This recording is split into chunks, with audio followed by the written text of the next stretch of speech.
Crash Law 24 sponsors GBNews Traffic and Travel Report.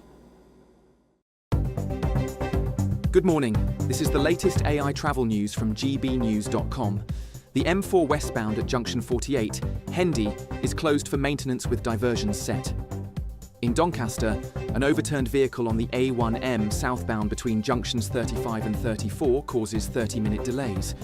The M6 northbound in Warrington faces 90 minutes of congestion between junctions 19 and 21. The A36 southbound is closed between the A350 south and the junction with the A303 due to an incident. And on the trains, both Cross Country and Great Western Railway are experiencing disruption on multiple routes. For more travel news, go to gbnews.com. Crash Law 24 sponsors GB Traffic and Travel Report. Lee Anderson's Real World, Fridays from 7 p.m. My mum booted me out. She kicked me out. I was 15 going on 16. Yeah. And she'd had enough. And, you know, I think she, like lots of parents, have their own issues as well. And I slept on the streets of Manchester for 12 months, which is, you know, was sort of an experience in itself. Regular occurrence, being beaten up, being urinated on, getting ill, feeling horrible. And someone took me in at first, and so I was essentially groomed into a gang that, you know, were involved in nefarious means. And it was similar. It wasn't drugs, but it was similar to sort of the stuff you hear about county lines, where I was essentially a bit of a stooge, bit of a runner. Here, go and do us a favour, and we'll put a roof over your head. That then I fled that eventually after I think close to a year. And it all come crumbling down. A few months later, there was phone calls from the police. You need to come in, otherwise we're going to arrest you. When did you change? I thought, I'm trying to find a bit of part-time work to get by around college. And they said, well, the thing is, it's the law. We've got to be careful about data protection. And in my sort of naive mind at the time, I thought, right, I'm going to write to my MP. They can change the law. They're going to do it. We're going to, you know, good luck with that. This. Yeah, quite. I know now the difference. So in the end, always been a bit creative and a bit of a talker, as you'll know. Yeah. I thought, no, I'm going to interview my MP. I thought, no, actually, I'm going to interview MPs, plural. So I went round the country, essentially knocking on doors with a letter, explaining my situation, going, this isn't right. So I interviewed Jonathan Aitken, former Tory Cabinet Minister. Andy Burnham took me under his wing because I had a bit of a go at him and said, you've agreed with me for the last 45 minutes of this interview. What have you done about it? Yeah. And he said, I like your attitude. Why don't you come and shadow me in Westminster? GB News, the People's Channel.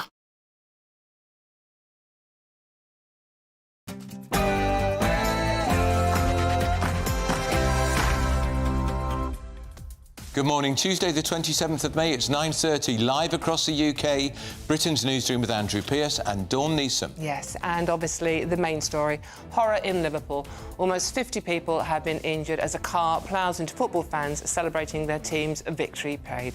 A 53-year-old man is arrested. Merseyside police have issued this statement. And we are not currently looking for anyone else in relation to it. The incident is not being treated as terrorism. The city and nation, however, are in shock this morning. And this road should never have ever been left open. It was inevitable this was going to happen, wasn't it? It's absolutely horrible. You know, it's a city. This has got nothing to do with football. I said this is a city coming together. A time of joy and jubilation turned to horror in just a split second last night here on Water Street. I'll have the latest from the scene. 27 people were hospitalised last night due to their injuries and taken to hospitals around Liverpool by ambulances. Liverpool's Mayor Steve Rotherham says this morning there are still 4 people who are very, very ill. I'll bring you all the details. And skills over immigration. The government promises more apprenticeships to skill up young people, British people. So do we become less dependent on overseas workers is the question. And war of words. Nigel Farage is going to accuse Sir Keir Starmer of being one of the most unpatriotic prime ministers in our history. A Labour MP MP bites back, calling Mr Farage a self-serving career politician. The Reform leader will address this later today. And breaking news, Tommy Robinson walks free from jail this morning after an appeal to reduce his prison sentence for breaching a court injunction. In a country that doesn't believe in free speech, being a citizen journalist, this place is an occupational hazard. It's ridiculous. Touchdown in Canada. King Charles will make history today, becoming the first monarch in 70 years to open the country's parliament.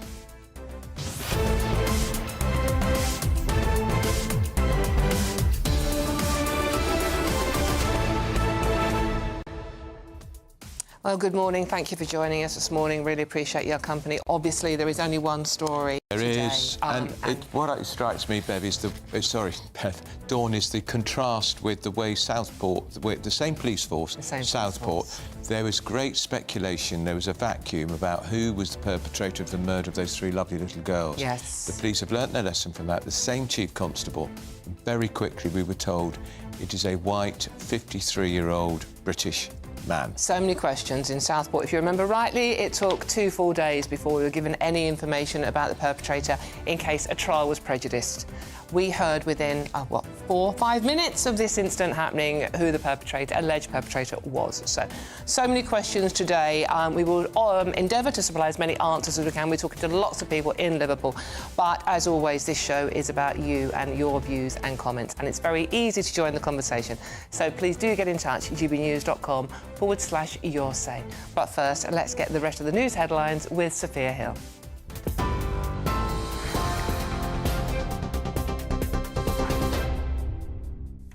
Dawn, Andrew, thank you, and a very good morning. Now let's take you through some of the other top stories in the newsroom today. Breaking this morning, Tommy Robinson has been released from jail 4 months early today. Stephen Yaxley-Lennon was originally jailed for 18 months for contempt of court after multiple breaches of an injunction in 2021, but he has reportedly shown a change in attitude. However, last week, Robinson was charged again with harassment, causing fear of violence against 2 men in August last year. He will appear at Westminster Magistrates Court on the 5th of June. Now, King Charles will make history in Canada today, becoming the first monarch in nearly 50 years to open Parliament with the speech from the throne. Visiting at Canadian Prime Minister Mark Carney's request, the King's address comes amid rising tensions with the US as President Trump renews talks of annexing Canada. Carney called the visit a historic honour and a clear show of sovereignty. The King and Queen were warmly welcomed in Ottawa, experiencing everything from street hockey to Indigenous ceremonies. British sanctions imposed on Russia have hampered Putin's effort to maintain his fleet of nuclear-powered icebreakers in the Arctic. A floating repair dock destined for Russian service along the Northern Sea route has been stranded in the Mediterranean after the tugboat meant to tow it was hit with sanctions earlier this month. During visits to Norway and Iceland, the Foreign Secretary will look at the measures being taken to counter Russia's actions in the region. The UK is also exploring the use of artificial intelligence to detect hostile state activity in the Arctic, in part of a joint scheme with Iceland. And in a major push to boost homegrown skills and curb immigration, the government has unveiled 120,000 new apprenticeships and training spots across England. Roles in construction, healthcare and engineering are the focus, with up to 45,000 places funded by increasing the fee employers pay to hire foreign workers by a third. Ministers say the move aims to strengthen the UK workforce ahead of the next general election. Those are the latest GB News headlines for now. More from me in half an hour, but now it's back to Andrew and Dawn. For the very latest GB News direct to your smartphone, sign up to News Alerts by scanning the QR code or go to gbnews.com/alerts.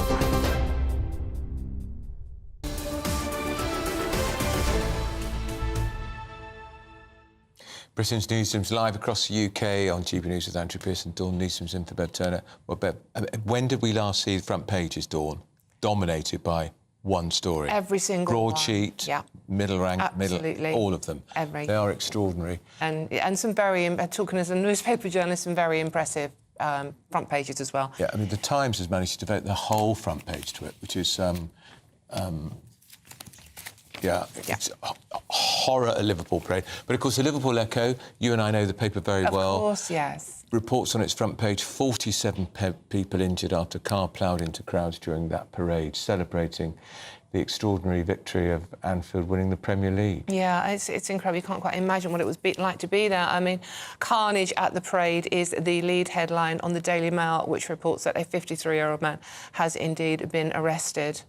Scenes of jubilation turned into terror, writes The Times, to say they've devoted their whole front page to this. So they also lead with horror at the Liverpool parade. And The Sun, who obviously have a very contentious history with the city of Liverpool, their headline reads, "Horror as car hits cop fans." And the Daily Telegraph, another of our broadsheets, lead with a picture of an injured person being stretchered away from the incident. And meanwhile, The Guardian lead with the horror as a car ploughs into crowd at Liverpool FC victory parade. Well, let's go back straight to Liverpool, because GB News presenter Ellie Costello has been in Liverpool with us this morning. Ellie, the morning after, the night before, the sense of shock, the sadness still palpable.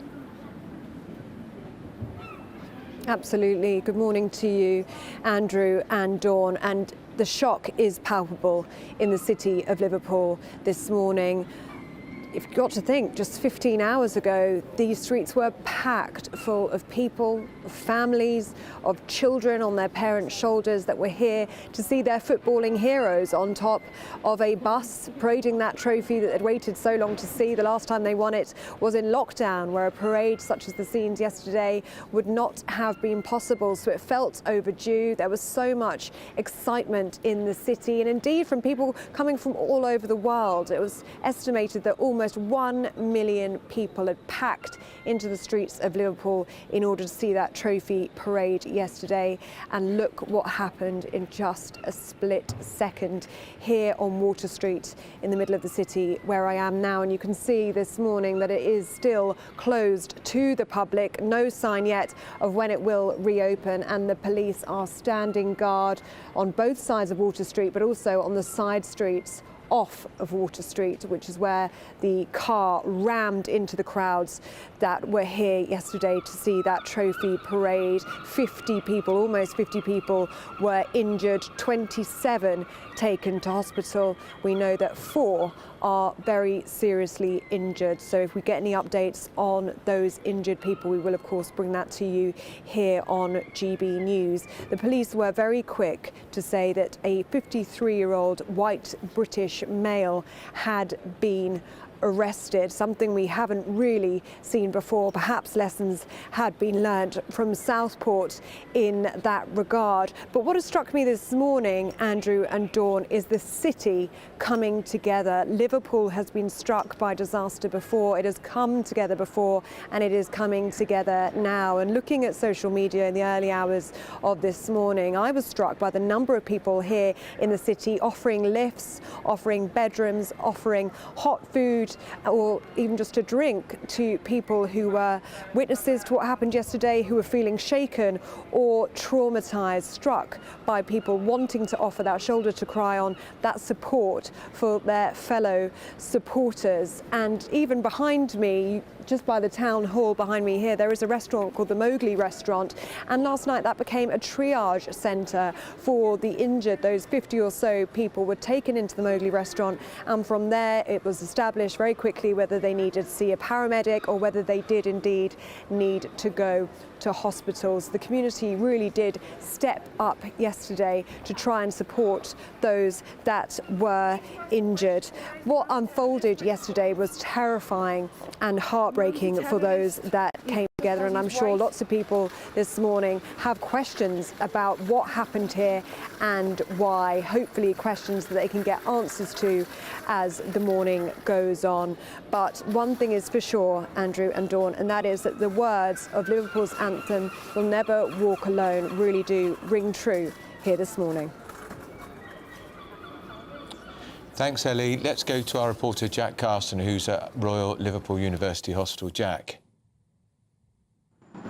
Yeah, good morning to you both. 4 people, according to Liverpool's Metro City Mayor Steve Rotherham, are in a very, very ill condition. That is an increase from the number we got in the press conference last night, where it was thought that 2 people, we were told, were seriously injured, 1 adult and 1, sadly, a child. But that number, according to the Liverpool City Metro Mayor Steve Rotherham, increasing today. We know that they were taken to multiple hospitals around the University Liverpool Hospitals Trust in order to try and spread out the impact, just because of how many people were being sent by ambulance to hospital. 27 people were deemed to have injuries worthy of going to hospital. North West Ambulance Service also confirming last night that many people checked themselves into a hospital because there was a rush after the incident of people just wanting to get away and only realising once they got away from the incident that they had an injury which was deemed going to hospital for. People have told us at GB News last night that they were in absolutely immense pain. That's one quote from somebody who's messaged us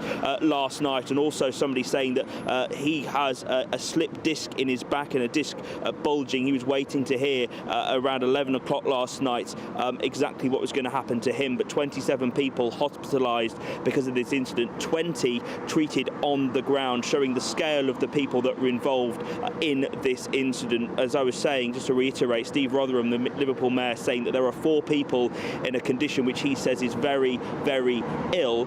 Also confirming this morning that there were 2 Gold Command meetings yesterday, one late into the night, another one he is expecting an update of this morning. We've been in touch with the Merseyside Police this morning as well. We are expecting an update on those who have been injured in this incident. All right, Jack, that's Jack Carson, who is at the hospital there for us, and we'll, of course, keep you up to date on the conditions, and we're wishing everybody well in that. Of course, yeah, absolutely. Thoughts with everybody involved in this. It's huge horrible. pressure on the emergency services, of course, too. Who responded, as always, amazingly. And what annoys me slightly is politicians going, oh, they did brilliantly, and it's like, well, support them properly then, like pay them properly for a start. But in any case, there's so many questions on this one, so let's speak to security analyst Major General Chip Chapman. Thank you so much for joining us this morning, Chip. Obviously a horrible story to be talking about, but so many questions about the security angle here. The first one is a very narrow road leading down to the Parade Road where the Liverpool coach had just gone past. Why was it open to cars? Well, I think you have to separate 2 things here. The first thing is the hostile mitigation that went on the route. So it was a long route of 15k, and that seemed to be secured and secured very well.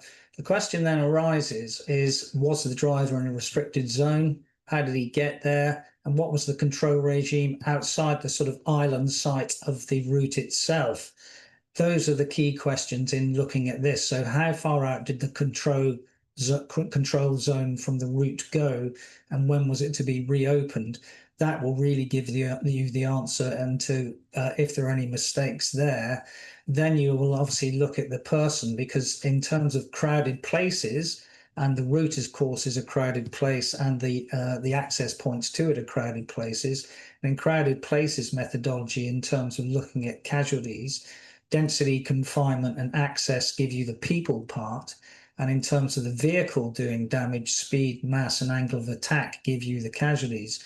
Now, people have said that the car may have been doing up to 30 miles an hour. If you look at the metrics for that, generally you would have something like 10% death, 15% serious injuries, 75% slight injuries if a car was going that speed. There is something wrong here with the driver, in the sense that it seems that he reversed into an ambulance. That is aberrant behaviour. It seems that he then sounded his horn. He wouldn't generally do that, but then accelerate, which he did, and then went onto the pavement. So there's no doubt that he was originally on the road and then mounted the pavement. Was he out of control, and why was he out of control, are the further questions in terms of the driver one needs to look at.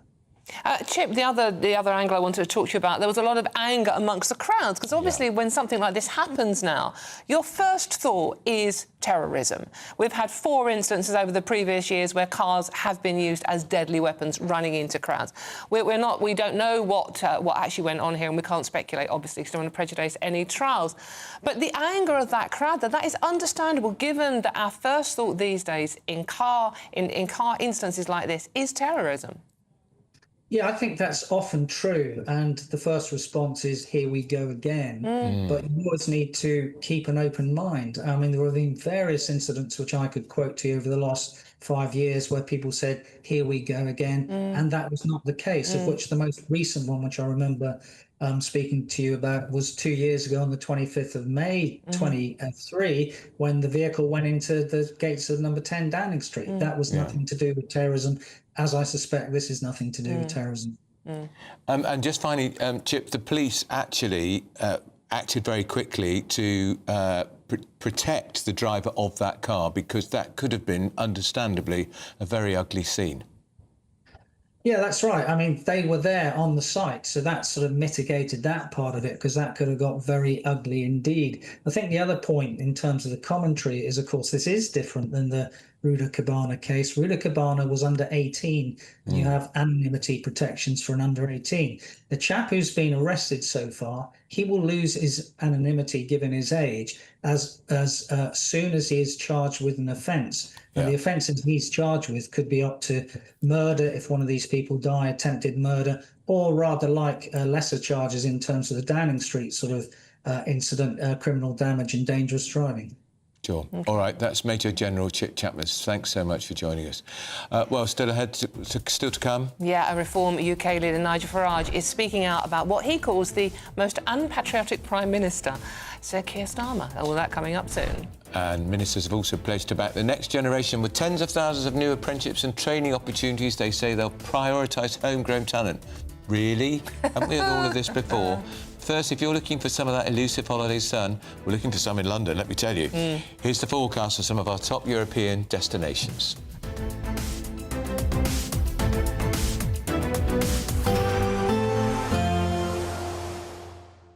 Can't wait to get in that sea. Lovely and warm. Just like the feeling of having great travel insurance. All Clear Travel Insurance sponsors GB News Travel Destinations Forecast.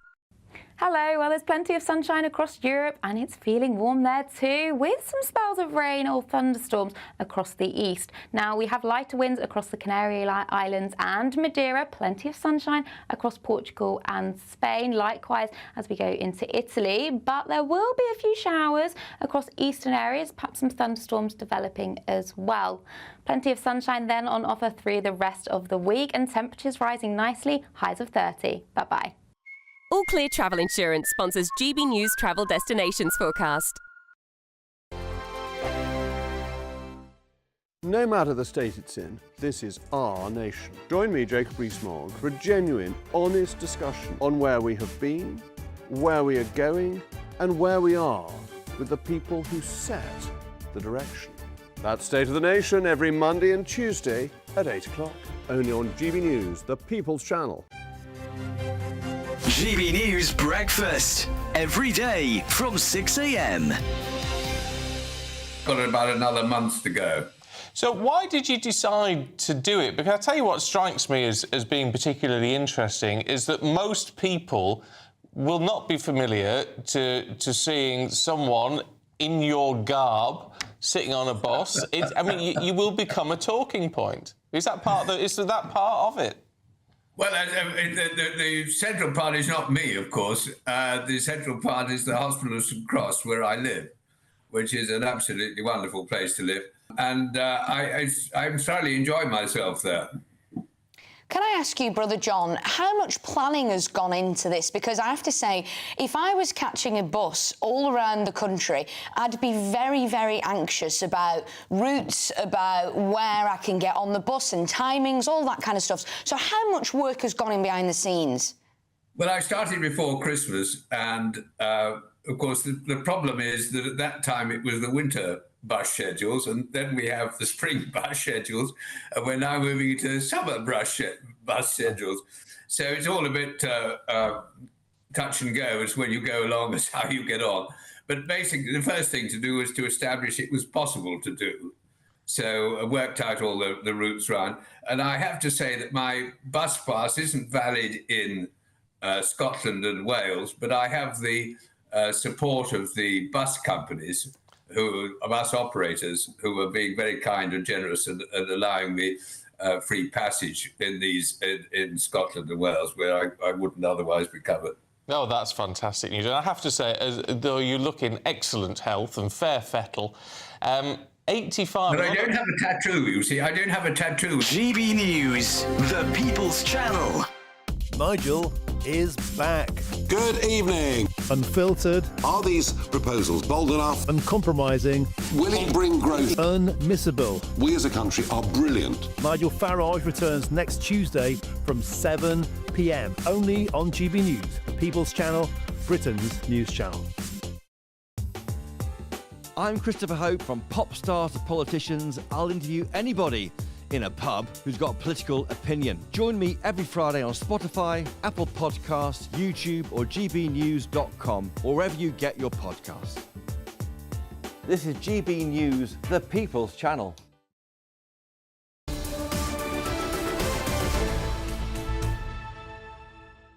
Now, the government says it will boost homegrown skills and curb immigration. Heard that before. They've unveiled 120,000 new apprenticeships and training spots across England.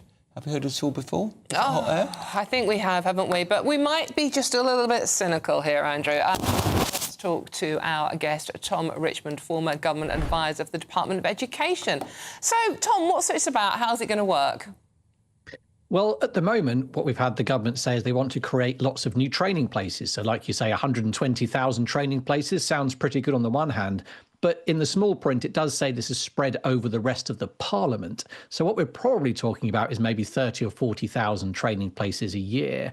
And I think when you look at the fact that almost 1 million young people at the moment are not in education, employment and training, I'm not really sure 30 to 40,000 places is going to be enough to make a huge dent in that youth unemployment and really give young people the boost that they need. So yes, on the one hand, it's a positive message, but I'm not quite sure the government's really risen to the scale of the challenge here.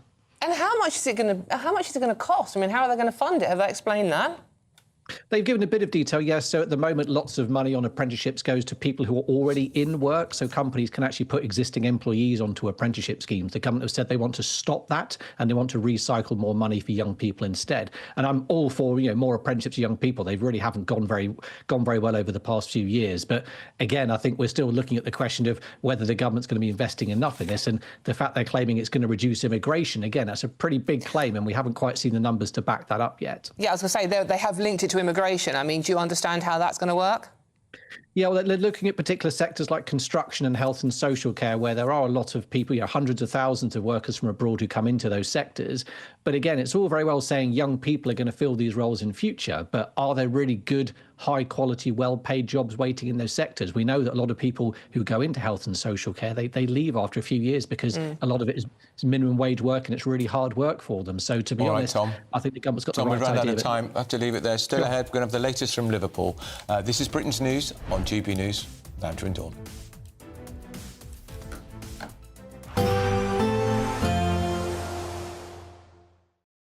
Expect a warm front, moving from the kitchen right through to the rest of the house. Boxed Boilers, sponsors of weather on GB News. Good morning and welcome to your latest GB News weather forecast from the Met Office. It's a bright start for many of us today, but there will be some showers around, particularly across Scotland, and then it's going to turn very wet and windy from the west. So here's that early morning sunshine, but a few scattered showers across more northern parts of the UK. Here comes that wet and windy weather, though, into Wales, southwestern parts of England, central and southern parts of England by this afternoon as well. So turning pretty wet and windy, some coastal gales around Irish Sea coast in particular, some rain for Northern Ireland as well, with the brightest conditions and sunshine at times across northern Scotland. So feeling pretty unpleasant wherever you are today. Highs of 15 to 17 degrees, but feeling cooler than that in the breeze. The rain is starting to ease a little bit as we go into this evening, but still some wet weather around for the evening rush hour across the southeast of England, particularly southwestern parts of England as well. So some heavy rain still over the moors here. A bit drier by this evening across Northern Ireland, but it will still be fairly cool for the time of year. Highs of only 10 or 11 degrees in places. Some late evening sunshine across northern parts of Scotland, but some blustery showers being brought in on that westerly breeze. So still, you'll need your umbrella around, I think, if you are out and about. Through this evening, the band of rain across the south does drag its heels a little bit across some English coastal counties of the UK, but generally it's turning drier and a little bit clearer overnight tonight, but there'll still be a few showers around. A mild night in the south, temperatures holding up into double figures, but turning chilly enough across northeastern parts of Scotland for just about a touch of frost in some of the glens. For Wednesday morning then, a few showers around, some fairly large amounts of cloud through the morning across England and Wales, but it will be generally a brighter, drier and warmer day to come tomorrow than on Tuesday. Some sunny spells for most, a scattering of showers, but many places escaping those showers and staying dry. And in the best of the sunshine, we'll see highs of 19 or 20 degrees, and that will feel very pleasant indeed. A positive outlook through the night will power through to a bright day ahead. Boxed Home Battery Storage, sponsors of weather on GB News.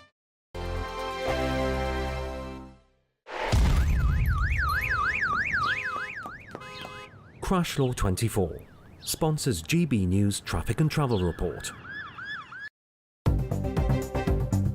Good morning, this is the latest AI travel news from gbnews.com. The A90 at Keithlock, Brechin is restricted due to a collision causing delays. The M4 westbound at junction 48 Hendy is closed for maintenance with diversions. The M6 northbound between junctions 19 and 20 in Warrington has heavy congestion with a 40-minute delay.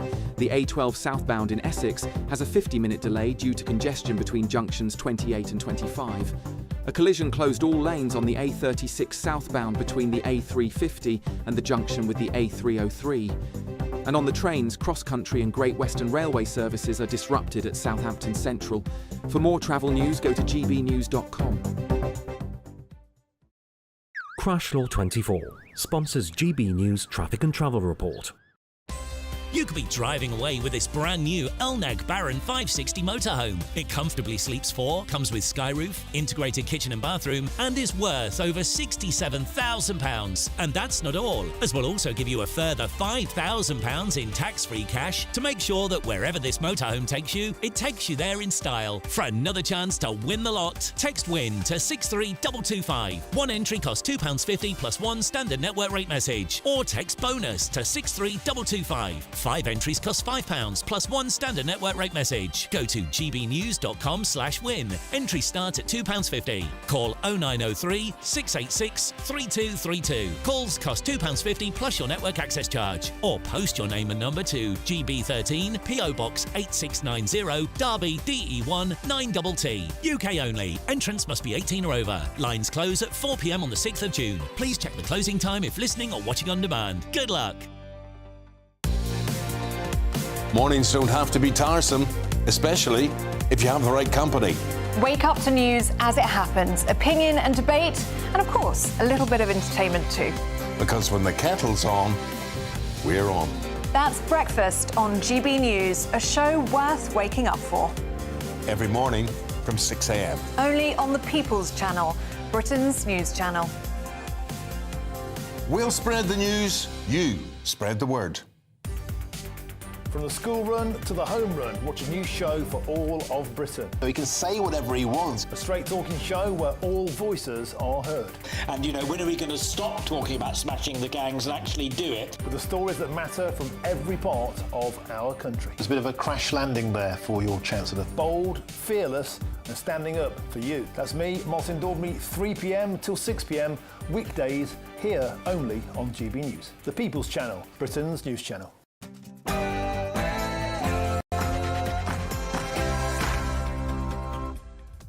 Good morning, it's 10 o'clock on Tuesday, the 27th of May. Live across the United Kingdom, this is Britain's Newsroom with Andrew Pearce and Dawn Neeson. Horror in Liverpool, almost 50 people injured as a car ploughs into football fans celebrating their team's victory parade. A 53-year-old man is arrested. Merseyside police have issued the following statement. And we are not currently looking for anyone else in relation to it. The incident is not being treated as terrorism. The city and nation are in shock this morning. And this road should never have ever been left open. It was inevitable this was going to happen, wasn't it? It's absolutely horrible. You know, it's a city. This has got nothing to do with football. I said this is a city coming together as one. Well, almost 1 million Liverpool fans were packed onto the streets by Water Street, where this attack took place at 6 p.m. last night. And this morning, the city is waking up and reeling from the events that took place. Well, some key unanswered questions, of course, remain this morning. It's not being treated as a terrorist attack, but was it a deliberate incident? And also, why was this car in an area that was supposed to be closed off to all vehicles? In other news, breaking news indeed, Tommy Robinson walks free from jail this morning after an appeal to reduce his prison sentence for breaching a court injunction. In a country that doesn't believe in free speech, being a citizen journalist, this place is an occupational hazard. It's ridiculous. They've touched down in Canada. King Charles making history by becoming the first monarch in 70 years to open the country's parliament. Later today, we'll be there. And is Reform UK fit for power? Nigel Farage accused of Sir Keir Starmer being one of the most unpatriotic prime ministers in our history, as Labour bite back, calling Mr Farage a self-serving career politician.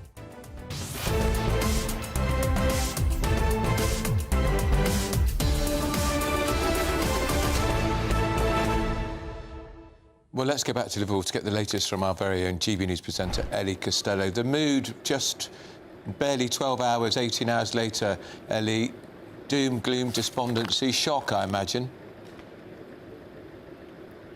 Yes, the shock is palpable, Andrew and Dawn. I was speaking to a lady this morning. She was in tears. She wasn't able to come on the camera and speak to me live, but she described how her two sons were on Water Street, where I'm stood right now, where this attack took place, where the car ploughed into those crowds of people that were here to see the parade of the Liverpool team and their trophy. She said her two sons were on this very street, and when she saw the news, she was trying so desperately hard to get hold of them. She wasn't able to for hours, and she was in tears as she recalled how that moment felt for her. And you can only imagine that thousands of families and loved ones felt the same way about the crowds of people that were stood here yesterday, part of the jubilation, part of the celebration.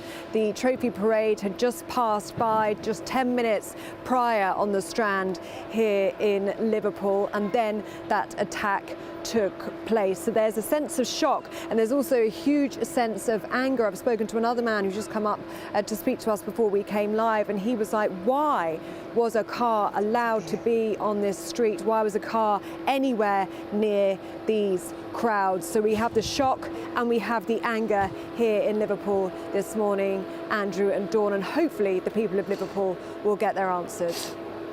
Thanks very much, Ellie. Ellie will be bringing us up to date throughout the show this morning. And I think that actually nails it, Andrew. People will now be waking up this morning.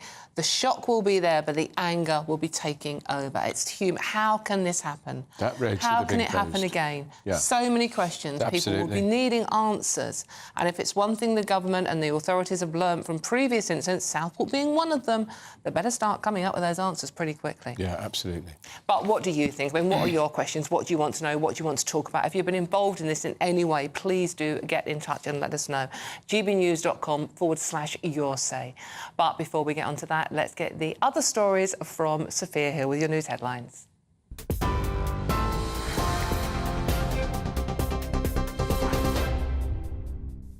Dawn, thank you. Very good morning. It's just gone 10 o'clock and one story today, as you've been hearing. So let's take you through some of the other top stories in the newsroom. Top story this morning, breaking news this morning even, that Tommy Robinson has been released from jail 4 months early. Stephen Yaxley Lennon was originally jailed for 18 months for contempt of court after multiple breaches of an injunction in 2021. But he has reportedly shown a change in attitude. However, last week, Robinson was charged with harassment, causing fear of violence against two men in August last year. He will appear at Westminster Magistrate Court on the 5th of June. And King Charles will make history in Canada today, becoming the first monarch in nearly 50 years to open Parliament with the speech from the throne. Visiting at Canadian Prime Minister Mark Carney's request, the King's address comes amid rising tensions with the US as President Trump's renewed talks of annexing Canada. Carney called the visit a historic honour and a clear show of sovereignty. The King and Queen Camilla were warmly welcomed in Ottawa, experiencing everything from street hockey to Indigenous ceremonies. And British sanctions imposed on Russia have hampered Putin's effort to maintain his fleet of nuclear-powered icebreakers in the Arctic. A floating repair dock destined for Russian service along the Northern Sea route has been stranded in the Mediterranean after the tugboat meant to tow it was hit with sanctions earlier this month. During visits to Norway and Iceland, the Foreign Secretary will look at the measures being taken to counter Russia's actions in the region. The UK is also exploring the use of artificial intelligence to detect hostile state activity in the Arctic in a joint scheme with Iceland. In a major push to boost homegrown skills and curb immigration, the government has unveiled 120,000 new apprenticeships and training spots across England. Roles in construction, healthcare and engineering are the focus, with up to 45,000 places funded by increasing the fee employers pay to hire foreign workers by a third. Ministers say the move aims to strengthen the UK workforce ahead of the next general election. And in some medical news, resident doctors in England, formerly known as junior doctors, are receiving their ballots on fresh strike action as tensions rise over the government's latest pay offer. The proposed 4% public sector pay rise includes an extra £750 for doctors, but the BMA says it falls far short of reversing years of pay erosion. Ballots open today and will close on the 7th of July, with potential strikes running into early 2026 if doctors vote yes. Union leaders say the door remains open for talks. And food inflation has risen for the fourth consecutive month, with wholesale meat prices increasing the cost of steaks on supermarket shelves. Food prices are now 2.8% higher than a year ago, up from April's 2.6%. Shop prices overall have remained in deflation at 0.1% cheaper than a year ago and unchanged from April. Now, Donald Trump's global trade tariffs are reshaping travel trends, with holidaymakers seemingly shunning trips to the US. According to hotel search site Trivago, the countries hit hardest by the tariffs are limiting travel due to economic uncertainty, including Germany, with the largest economy in Europe. Meanwhile, UK and US travellers are increasingly choosing to staycation amid their financial worries, as the demand for UK domestic travel is up by 25% this summer. Those are the latest GB News headlines for now. More from me in half an hour.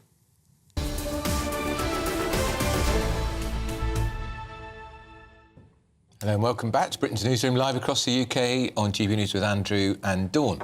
Indeed, well done for remembering my name. Yes, what is your name? I have a little spread bet, because obviously I'm covering for Bev today, who's off with the children for half-term. And I have a little spread bet with myself as to how many times you call me Bev during a show when this happens. 3 times so far. Yeah, exactly. So it's been half an hour. Quite a few to go. Sorry, who are you again? Yeah, exactly. Mark, right, OK. Yeah. But lots of you have been getting in touch because this show is all about you, so please do keep them coming. Obviously, on the incident that we're covering throughout the show in Liverpool, English Rose said, linked to what Ellie was reporting today about anger being now obviously in the town, English Rose says we might get some answers, Dawn, but how truthful will those answers be? And that is what people are saying. We want answers. And David says, I mean, this is, I don't think, David, but I'm going to read it out. Okay, so David says, the incident in Liverpool, could it have been a jealous supporter from another football club? Nothing would ever shock me. I just want to respond to that one personally, because I think football clubs, we have rivalry. I'm a West Ham fan, obviously. We have rivalry, but I think football as a whole is a family. And I think when you attack a club like this, whether it's a tragic accident or terrorism or whatever, we don't know yet and we can't speculate. But when a group of football fans are attacked, this goes beyond the tribal rivalry. This is football as a family being attacked as a whole. We know and all supporters will feel that. There's another big team in the city of Liverpool called Everton, and they're deadly rivals. But they will be. This is their city. Yeah, this is above and beyond football rivalry. They'll be as appalled. Yeah, absolutely. This is about people, and I think even Liverpool's arguably biggest rivalry, Man United, have sent their respects and offers of any support today. So this is beyond that. This is about football coming together as a family and supporting one another. Well, let's talk to our Home Security Editor, Mark White. Mark White, you did sterling stuff last night when this story was breaking. Where are we this morning? Well, clearly we are at the stage where the police have told us they don't believe that this was a terrorist incident. But interestingly, they haven't said yet whether they believe it was deliberate or not. Right. And that is a question that needs to be answered as a matter of urgency, because clearly the investigation goes off in a whole new direction if it was a deliberate act? What was the potential motivation of the person involved? Was it some kind of a freak accident? Someone that panicked? We just don't know. Certainly looking at the video, it looks as though this was a deliberate action of a vehicle reversing and then going forward again into members of the crowd. And there are other reports, of course, in the Times and elsewhere suggesting the driver may be been under the influence. So I think that kind of information, hopefully, throughout today, Merseyside Police will be as proactive as they were last night in getting the information out there. Which is actually in the same road. Yes, there was a Hooters bar that apparently one reporter had spoken to someone saying that they had seen the driver going into the Hooters bar. However, the only thing I would say about that is the Hooters bar is about 400 metres further on from where this incident actually took place. So, you know, sometimes with eyewitnesses, in the confusion of a situation, you can get one thing reported and it might be a partial truth or a distorted version of what's happening. But it will be interesting, as I say, to try to get a better idea of whether this was deliberate, they believe, or whether it was some kind of freak incident and who this individual was. The contrast, Mark, with Southport is marked and sharp. The same police force, the same chief constable, almost before we knew anything, they'd confirmed it was a British white 53-year-old man. We had 2 days, I think, in Southport where there was rampant speculation on the internet, most of it ill-informed. And in that vacuum, we then got riots. Well, there's a couple of things to say on that. I think you're absolutely right. This was a reflection on lessons learned from Southport and a need to get information out there very quickly to stop the rumour mill on social media because, as you said, you know, a couple of days vacuum was filled by a lot of rumour that fed anger and then led to disorder. So that's why we got very quickly that information out saying he was a white British male.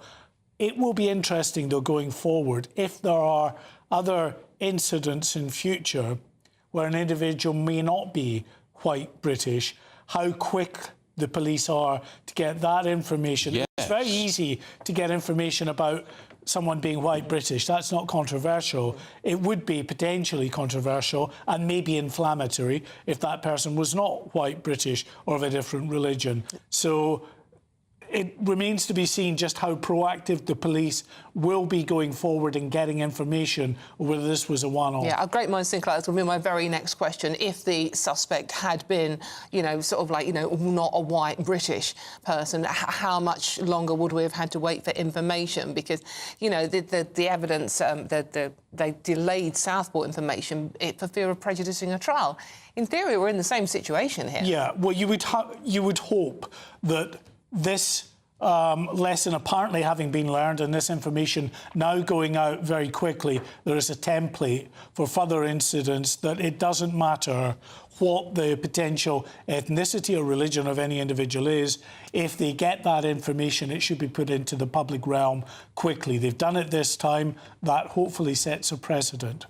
On the reports that the driver or the person in the car had been in a pub, that's just speculation at the moment in some elements of the media. We should just make that clear. Yes, I mean, well, it's reporting in terms of reporters from, I think it was the Times, having spoken to someone who says they've seen this. Yes. But in many years of covering sort of big mass casualty events, they're so confusing and so traumatic for people that people can sort of misremember the exact sequence of events. And a perfect example of this was the Jean-Charles de Menezes shooting, the Brazilian man who was shot dead by armed police because they thought he might have been a terrorist after the London bombings. There were reports at the time of police chasing or this individual running away from police and vaulting the barriers at that London Underground station and going down onto the train track.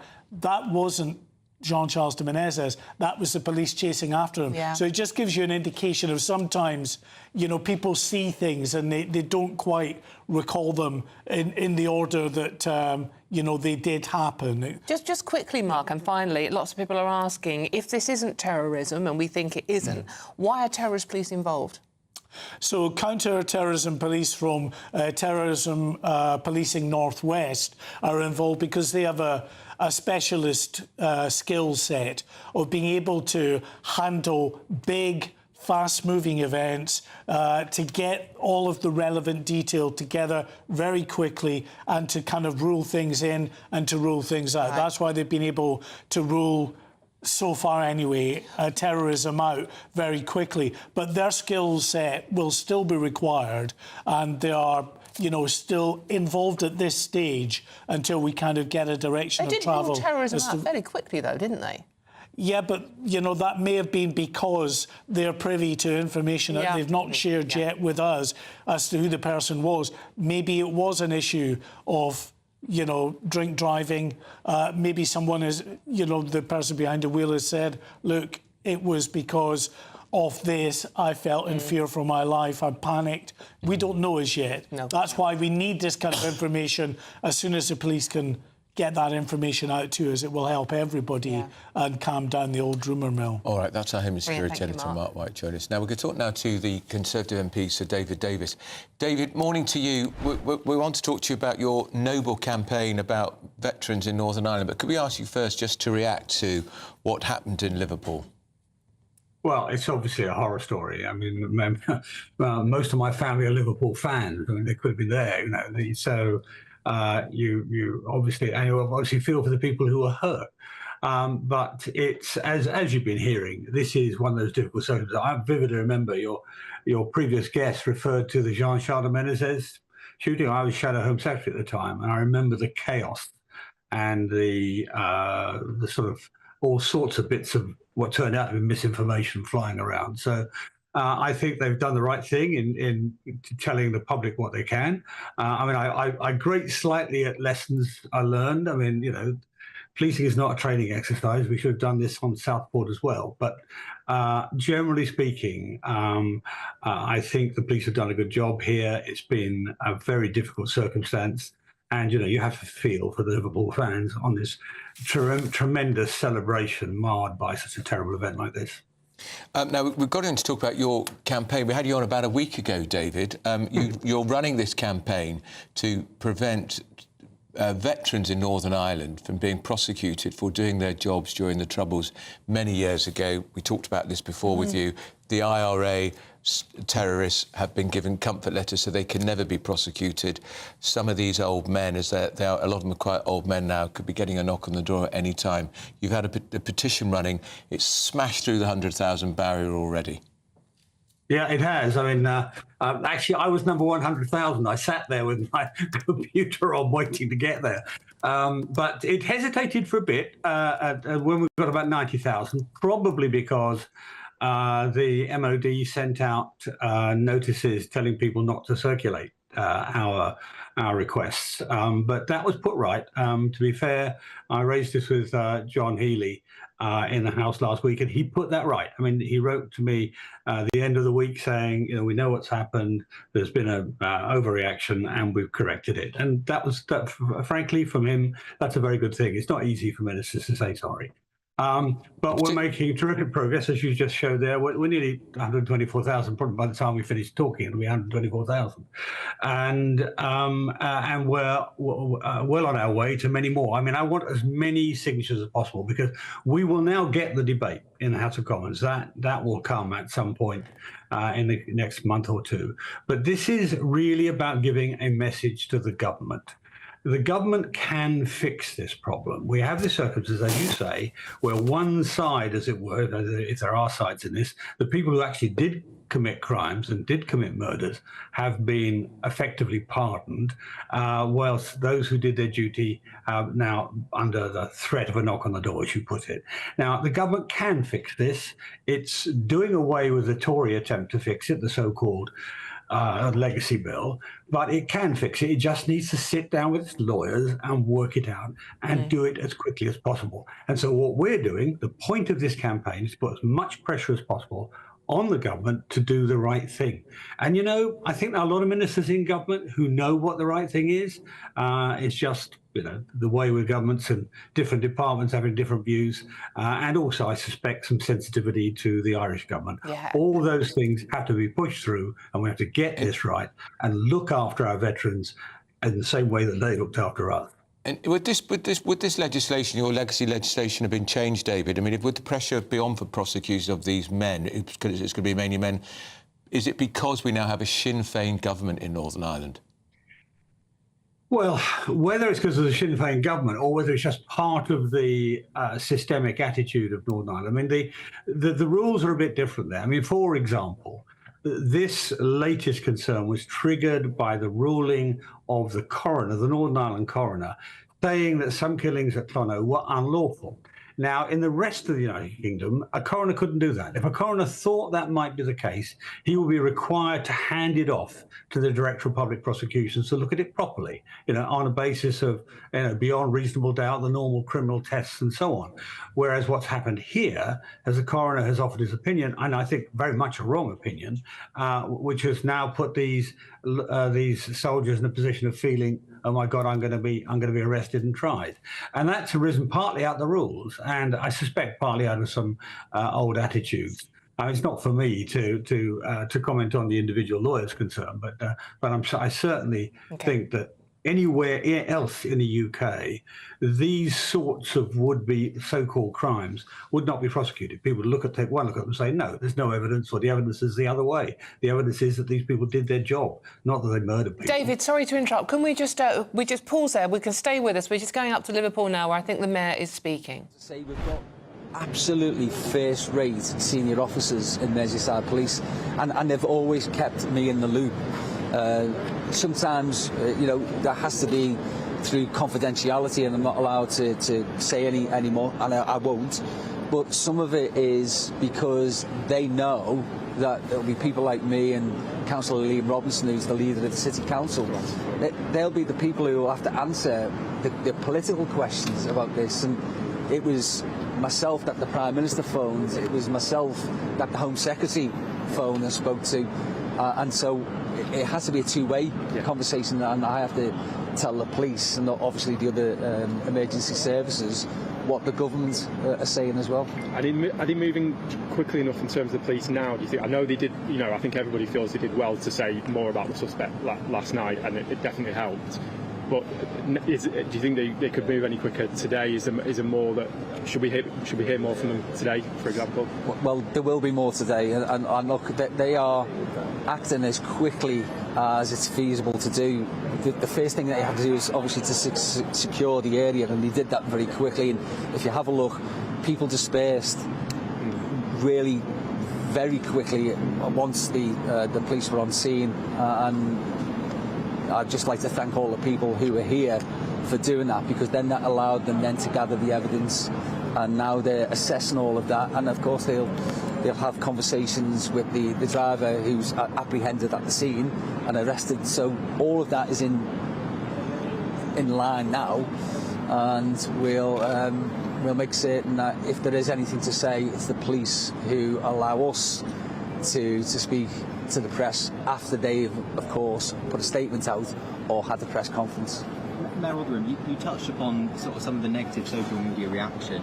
Do you think it's significant that the police chose to name the suspect's race in this case? That's not something that usually happens. I mean, what does that say about the state of the country at the moment? Well, it says that social media can be a cesspit.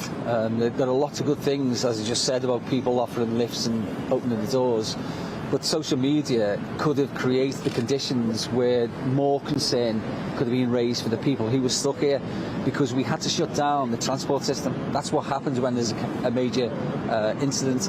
So all of a sudden they can't get away from the city, and yet there are people nefariously online telling them that there's possibly other things that have happened, which were untrue, of course. And so I didn't want that speculation to cause any concern, and that's the right decision taken by Merseyside Police to put that information out. Sorry, Gav, I think I'm just conscious of Mayor Rotherham's time. One last question. There must have been a part of your head last night when that social media speculation was kind of gaining traction that was thinking about last summer's riots and worrying that something similar might happen. I mean, do you worry that we live in a society now where things can very quickly escalate to that point? Look, first of all, I'm a human being, and then I'm a dad, and then I'm a politician. So, as a dad, first of all, when your kids are here or some of your family, you're concerned about that. The bit about the politician is that you have to learn lessons, and I've seen from what's happened previously that those things can run riot, and you have to put them to bed very, very early and very quickly. I think that's why Merseyside Police acted so quickly and so correctly in trying to dampen some of the nefarious stories that were abounding at the time. Otherwise, you can imagine people would have been worried about whether there's other things that they're going to walk into. And at the first opportunity, we opened up the public transport system, and it was the staff who volunteered to stay late and run late services because we'd had that hiatus where it was all locked down, and they got people home safely. And there's some of the other people who need to be recognised in this narrative as well. Was there a moment where you thought riot police might need to be called in? Never. No, never. I think that's great. Thanks very much. Sorry, I want to let you on. So that was Steve Rotherham, who is the elected Mayor of London. Let's go back to David Davies. Just David, back to you, David, just briefly. When do you think we're going to get this debate? You're now over 124,000 signatures. Have we got David Davies? Yeah, I'm here. Yeah, you're over 124,000 signatures Can I just now. say first off, I mean, I know Steve Rotherham of old. I agree with every word he said there. I have to say, Liverpool's got a sensible mayor, and we are politically very different, but he's done the right thing today. It could be at any time, hopefully before the summer, because there are a number of them in the queue. I've got to speak to the chairman of the committee when I get back, and we'll have the debate, as I suspect in July, but it's very hard to know until we see what the queue looks like. And then that won't be the end of it. That won't be the end of it, because we'll come back again in the autumn and we'll keep going until we get this put right and our veterans protected. David, just very quickly before we leave you, how do people sign if they want to? How do they go about it? Well, it's the simplest way. I mean, we've given you the address, the online address, but the simplest way is just Google Parliament petition veteran Northern Ireland, and it'll be the top item comes up, or second item comes up, and then just click on. It's very easy. Once you get the site, very easy. Just click on. It's very easy, David. Even I've managed to do it. Oh wow, God, it must be very, very simple then. So David Davies, great to talk to you. Now let's go back to Liverpool, where we're joined now by David Wooding, who's a former editor of the Sunday Express, who I think was probably there at some point. David, morning to you. This is terrible for you. Andrew, morning, Dawn. Morning. You must be feeling churning emotions. Yes, it was quite a joyous day to begin with. In fact, it was a weekend because there were all sorts of events going on Saturday. Then you had the game on Sunday with the trophy being lifted in front of a crowd for the first time in over 30 years. And then we were all ready for the parade yesterday, and the streets were absolutely heaving with people.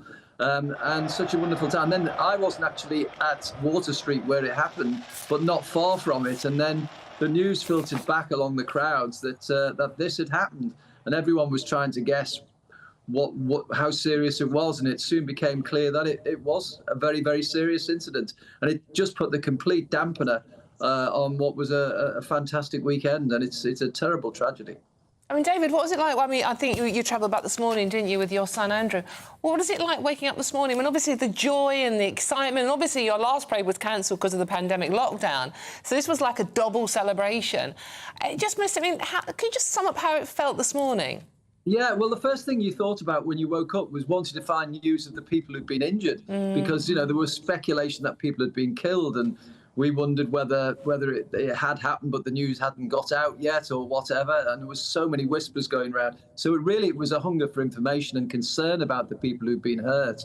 But yeah, that was the first thing on your mind. Looking through the papers this morning, there are no pictures of those scenes of that were etched in our minds to begin with, of the team with the trophy lifted up on the top of the bus, all the crowds cheering and having a wonderful time. All those pictures are not getting any coverage. It's all quite rightly, about this terrible incident. So, yes, it has put a massive dampener on what should have been a tremendous weekend. Will it just finally quickly, David, will it overshadow this for you? For Liverpool fans? Look, we've had things happen to us before in the past. I mean, in 48 hours' time, the 29th of May, it's the 40th anniversary of the Heysel disaster, in which 40 Italians were killed. So we've had the Hillsborough disaster, and all sorts of things have happened to the people of Liverpool, but they always bounce back. And we will from this. But, you know, we must really at the moment worry and be concerned about the people who were injured. And so far, everybody seems to have reacted in a positive and helpful manner. All right, it's David Wooding. Great to talk to you. Political commentator Piers Pottinger and GBNews senior political commentator Nigel Nelson's with us. Piers, you've got a special relationship with Liverpool, because I think weren't you chairman of Littlewood's pools for many years? Yeah, big industry in the city. It was all the pools. We had Vernon's and Zetta's as well as Littlewood's, but the company was based in Liverpool, yes. And of course, Littlewood's initially started by John Moores, who was a great philanthropist and a huge figure, still revered in Liverpool, quite rightly. And so I used to go to Liverpool every month, and I know it's an extraordinary city with a unique community feel, which I think will do them very proud in this terrible, tragic circumstance. I think because if you're in the centre of a major city, celebrating a happy occasion, and it's a family occasion, the reason this is so shocking is you just really are not prepared for something like this awful incident to happen. Just got to stop you there, because just in the last few minutes the Prime Minister has been speaking. Of course he has. Let's take a listen. Well, scenes of joy turned to utter horror and devastation, and my thoughts and the thoughts of the whole country are with all of those that are affected, those injured, which of course includes children, their families, their friends, the whole community, Liverpool fans everywhere. And Liverpool stands together, and the whole country stands with Liverpool. I'd like to thank the first responders, who did a fantastic job last night and continue to do so. There's now an ongoing investigation. I'm being kept updated, talking frequently to the Mayor, Steve Rotherham. But, as I say, my thoughts and the thoughts of the whole country will be with everybody in Liverpool today. Nigel Nelson, not much Prime Ministers can say, but they have to say something. Yes, absolutely. I mean, Parliament is in recess this week. If it hadn't been, you'd have expected him to make a statement to Parliament. But no, I mean that he does have to say something the same way that the Home Secretary has to, and it's quite right that they do. We're just talking about the way it's been done differently, Piers. Where there was a terrible vacuum in Southport for a couple of days. It was filled with misinformation. People took to the streets and rioted. You could almost understand what was going on with the people turning on that car yesterday, because they feared a terror attack. But this time the police seem to have learnt their lesson. Yes, and I think they did the right thing. There's no question about it. I think the law as it stands, and the police traditionally will not even acknowledge, even if you know someone is involved in some criminal activity, they will refer to the person as a man or a 65-year-old, whatever. But that was all of that was pre-social media, where things move very rapidly and very quickly. And it's really unrealistic now for the police to try and disguise if they have a suspect in custody or are interviewing a person of interest. So I think more and more we will see them defining the nature of the suspect or the person of interest in order to protect a situation from developing into something much worse. But do you think, Nigel, that they would have been so upfront with information so quickly if it hadn't have been a white British man? No, I don't. And I do think that, like Piers, I think that they were exactly right to do what they did there. I mean, the police are sort of in a no-win situation. That the moment they did it, everyone said, you wouldn't have done that if it hadn't been a white British middle-aged man. However, I think that, again, Piers makes a very good point about the social media. What we saw with Reddy Cabana was false information put out. That kicked off the Stockport riots. The police now want to make sure that that doesn't happen. So think what might have happened if they hadn't released the details they did, and then some false information ends up on the internet. When you have a million people in a high state of emotion on the streets, it doesn't take much to trigger a massive riot. And the police had to make that clear very quickly. They moved very rapidly in this case, which is to their credit. And they also got to that car very quickly because... well, they were surrounding them. There were millions of the police I mean, what do you think if the police hadn't reacted that quickly would have happened to that driver? Well, I don't know. It just doesn't bear thinking about it. It could have been a lynch mob. Again, emotions in natural. Well, the emotions would be natural. Yeah, absolutely. I mean, you know, there were children being knocked over. You can imagine what the feelings were of the people on the ground. I mean, bear in mind that part of what they were doing was trying to stop the car. That car could have travelled on not much further, but certainly another 100 metres or so. Knocking over a lot of people. And knock more people over. You're going to be back because we've got Nigel Farage making a speech. We want more views, both of you. I suspect you both maybe agree. Well, I think Piers has a little bit of time for Nigel Farage, and you do. Now, the King's going to open the Canadian Parliament later today, and we're going to tell you why it's so historic. This is Britain's Newsroom on GB News.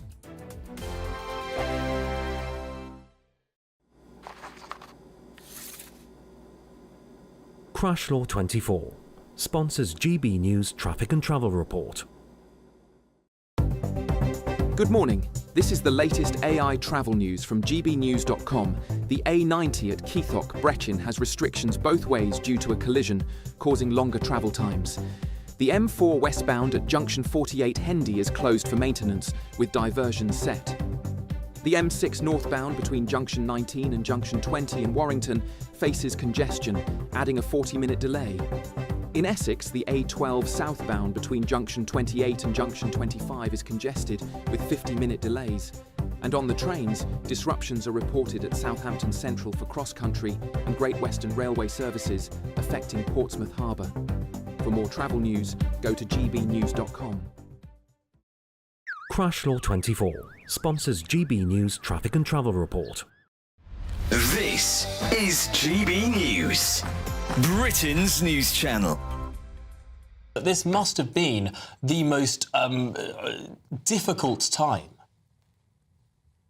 Yeah, for him, obviously. But I noticed there's no mention of the one that happened to me when I was a Top Gear presenter, when I ended up upside down in a ditch just outside Ormskirk and had to burrow my way out of the wreckage. Gosh. I was then taken to hospital having been scalped with numerous injuries and was told to keep quiet and not tell anybody about it. And get this, had to ride back from the hospital to my house on a motorcycle. Just keep quiet about it. And they just paid off the guy whose Lotus Classic car was completely written off in the accident. Gosh. And the only trace of this incident is on my Wikipedia page, where at the bottom it says, "We love getting together as presenters so we could have a good laugh about what Steve Berry had crashed that week. Jeremy Clarkson, having a good old laugh at my expense." Well, Steve, I'm really sorry. I had no idea that had happened to you, and obviously, equally... nobody's got any idea what happened to me. They just had a good old laugh about it. I had to burrow my way out to that car like a badger. My hands were cut to shreds, and I had to ride home. Having been scalped, I had to have my scalp stapled back onto my head. They told me to shut up and keep quiet about it. And I got £6,000. The problem for me is it's just dangerous. Once you start messing about with cars and motorbikes, it's just you're rolling the dice every single time you do it. And every so often, it's going to come up snake eyes. And it did for Freddie, and I feel sorry for the lad. It's terrible what happened to him. But I'll tell you what, that £9 million must... well, it's a dangerous game, isn't it? Steve Berry, thanks indeed for joining us. GB News, the People's Channel.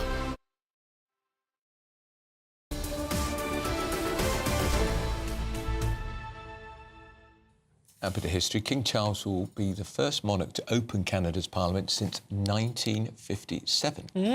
So we're now joined to explain just how important this is. It's more important than you might think, by parliamentary historian Daniel Britton. Daniel, thank you so much for joining us. So why is this so important today? Can I just point out, as a parliamentary historian, the last time was 1977. No, that's when she spoke from the throne, but yes. She didn't open the parliament. She opened a new parliament. You're quite correct, yes, absolutely.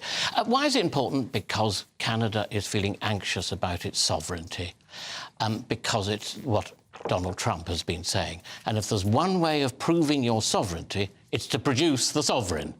And this is the most perfect opportunity to do that. I doubt that many people in the United States actually know that King Charles is the head of state. Some suggested Trump didn't know. Well, I think that's probably a little unkind. That's a possibility, isn't it? But, I mean, I doubt many people do know that they actually are next door to a monarchy, and the monarch is King Charles.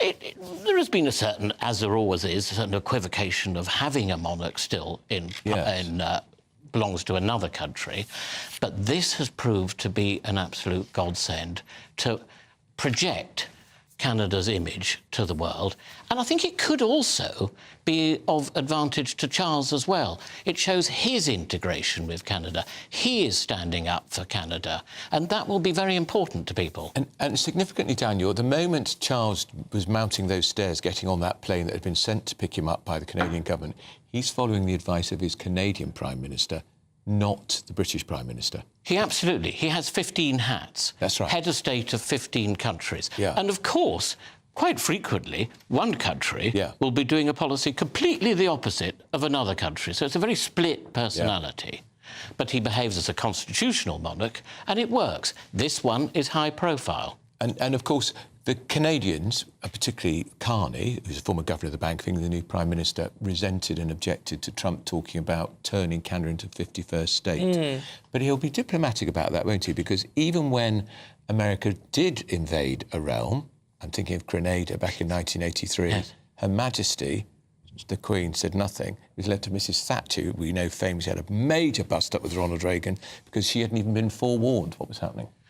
I absolutely agree. But I do think King Charles has a different manner to Queen Elizabeth. Yeah. I think if Queen Elizabeth had been asked to open the Canadian Parliament in these circumstances, I don't know how keen she would have been. I think she might think, ooh, this is a step too far. She was very cautious on political matters, perhaps understandably so. Yeah. I think King Charles likes demonstrating the soft power of the monarchy. And that's something which he has consistently shown since his reign started. Because he's not a stupid man, is he? Will understand exactly how this is going to resonate with Trump. Yes, I don't think he thought for a second, oh, I wonder why they're asking me this week. And it came out very quickly after Carney won the election. I think he knows absolutely what he's doing, as he did when he wore Canadian medals recently, planted a maple tree. In fact, just in the closing days of Trudeau's prime ministership, he came over to see the King. It's no accident. But he hasn't said anything, has he? But it's demonstrating. The real demonstration of soft power. How do you think Trump will take this? He's going to be sort of careful, isn't he? Because he does like the monarchy. He will... That's the king. I suppose he'll say that's the king being king of Canada, and I am going to the UK as a state visit for the UK. It might make him... If it makes him pause for a second, then King Charles will have done what he set out to do.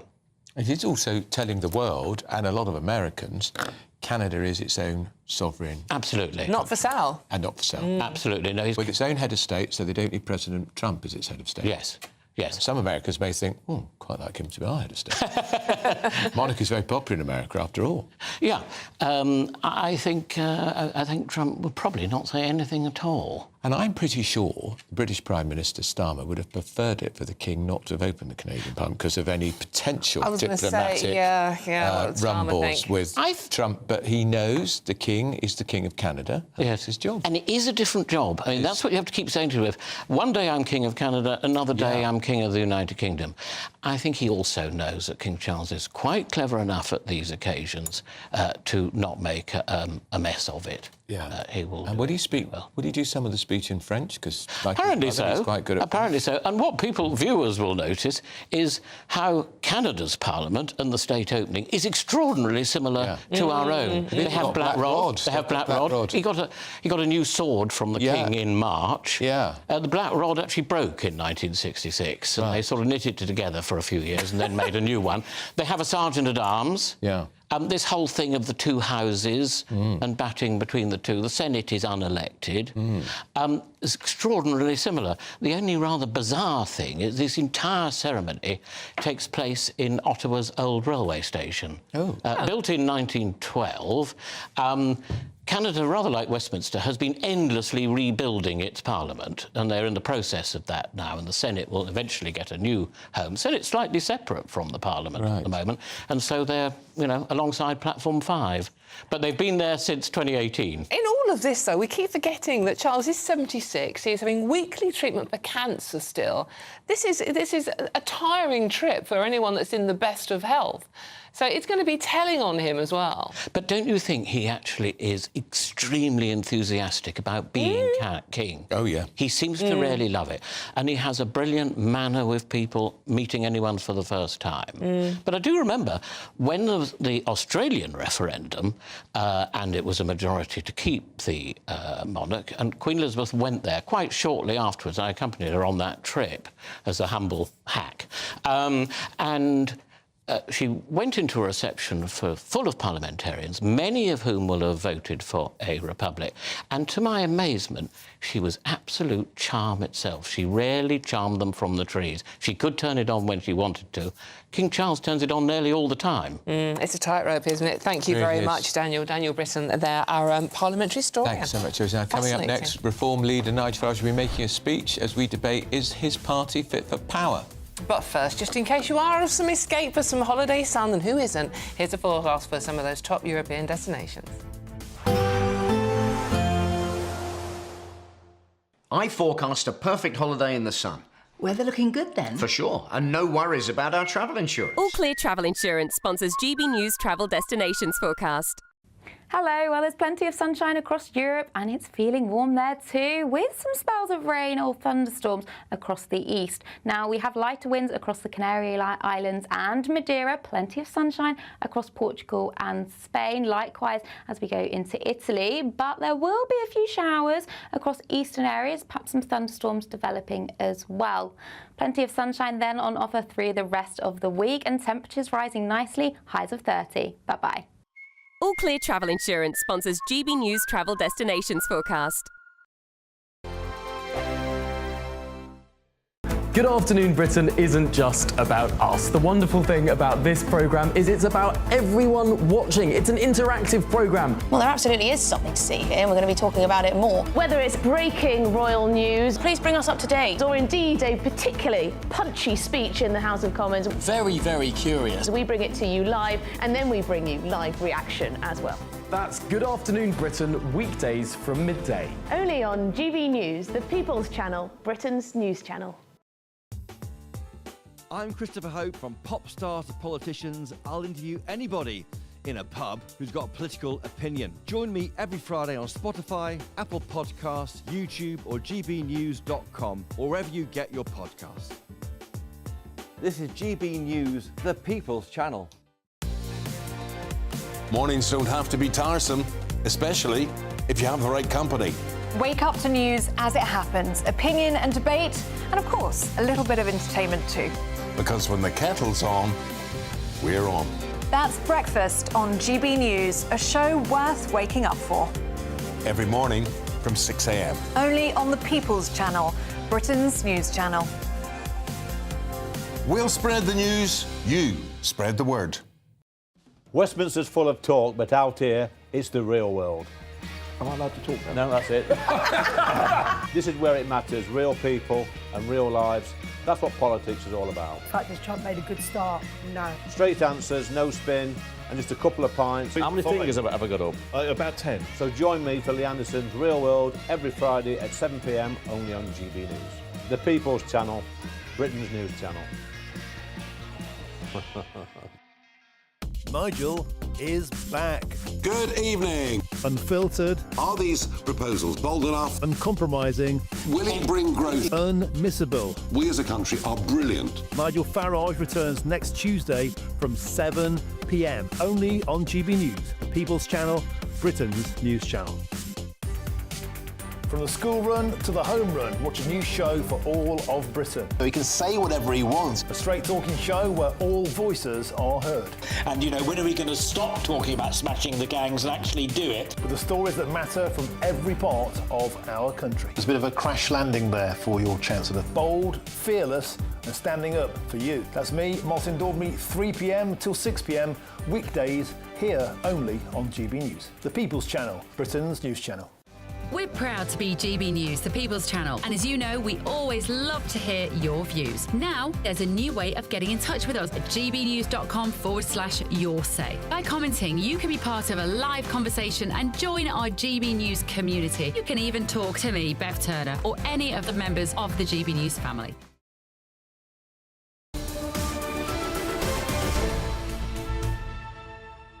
Welcome back. Right, OK, Reform UK, big press conference come up, we don't want to miss that. But are they fit for power? Political commentator Peter Edwards and Chair of Sutton Coldfield's Reform UK, Mark Hoth, join us now to debate that very debate. Well, Mark, let's go first. Reform, are you fit for power? Well, yeah, absolutely. I mean, it's been widely leaked this morning about some of the things that are going to be announced in about 20 minutes' time around the winter fuel allowance and the two-child cap. You know, we're looking at engulfing everybody within the population to support us. And, you know, absolutely, we're fit to be in power. And, you know, you can see by the polls that are currently coming out, Labour are, you know, clearly extremely worried about us. You know, we're seeing poll leads of between 8 and 10% over the weekend. And so the answer to your question, Dawn, is absolutely yes. Before we bring Peter in, Mark, I'm just going to ask you, how good are your maths? Because we know the reform policy of taking... You won't pay any tax till you earn £20,000 has been estimated to cost £50 billion a year, £3.5 billion to keep the cap, to get rid of the cap on child benefit at minimum, because we don't know if he's going to put the cap anywhere, and winter fuel £1.5 billion. That's £55 billion. Where's that coming from? OK, so let's look at what's been spent since July by the government. So we've had £13.3 billion spent on overseas aid, that's for starters. We've had £22 billion spent on a carbon capture project, which won't work. So that takes it already, just at my maths, you know, just at the drop of a hat, I've already just saved £35 billion by not doing any of those things. So there would be a gap there of around £20 billion. But we've also published lots of other policies which are around making massive savings in public services, massive savings in bureaucracy, etc., by our commitment to creating a kind of Doge type of initiative. So, you know, I've just given you two very quick examples of where we would save that money. OK, and there's lots...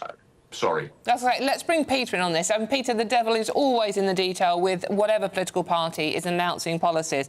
Why do you think Reform are not fit to govern? Well, they're a one-man band. I think Labour are not complacent, and Labour will be chastened by the Reform poll lead, but they'll also tell themselves that they need to reconnect with Labour's own voters in the north, and they'll tell themselves that governments get the midterm blues, and all those things are true. But Reform only have one high-profile politician, who's Nigel Farage. The independent IFS called their manifesto a work of fiction. There's another way of putting it, which is the sums don't add up. Labour have a big attack on Farage for cozying up to Putin. And now Farage, I don't think it matters, by the way, that Farage went to public school. I don't think Labour should hammer public schools. But Farage is a stockbroker, and he's going around the north of England telling people that he's in touch with their concerns, despite having been a career politician and a stockbroker, and that to me is a bit of a hard sell before you even get onto the scandals and the long history of xenophobia in UKIP. Unfortunately, gentlemen, we have run out of time on this one. Peter and Mark, thank you both so much for joining us. I'll get loads more coming up, including Nigel Farage. But first, let's get the weather for you.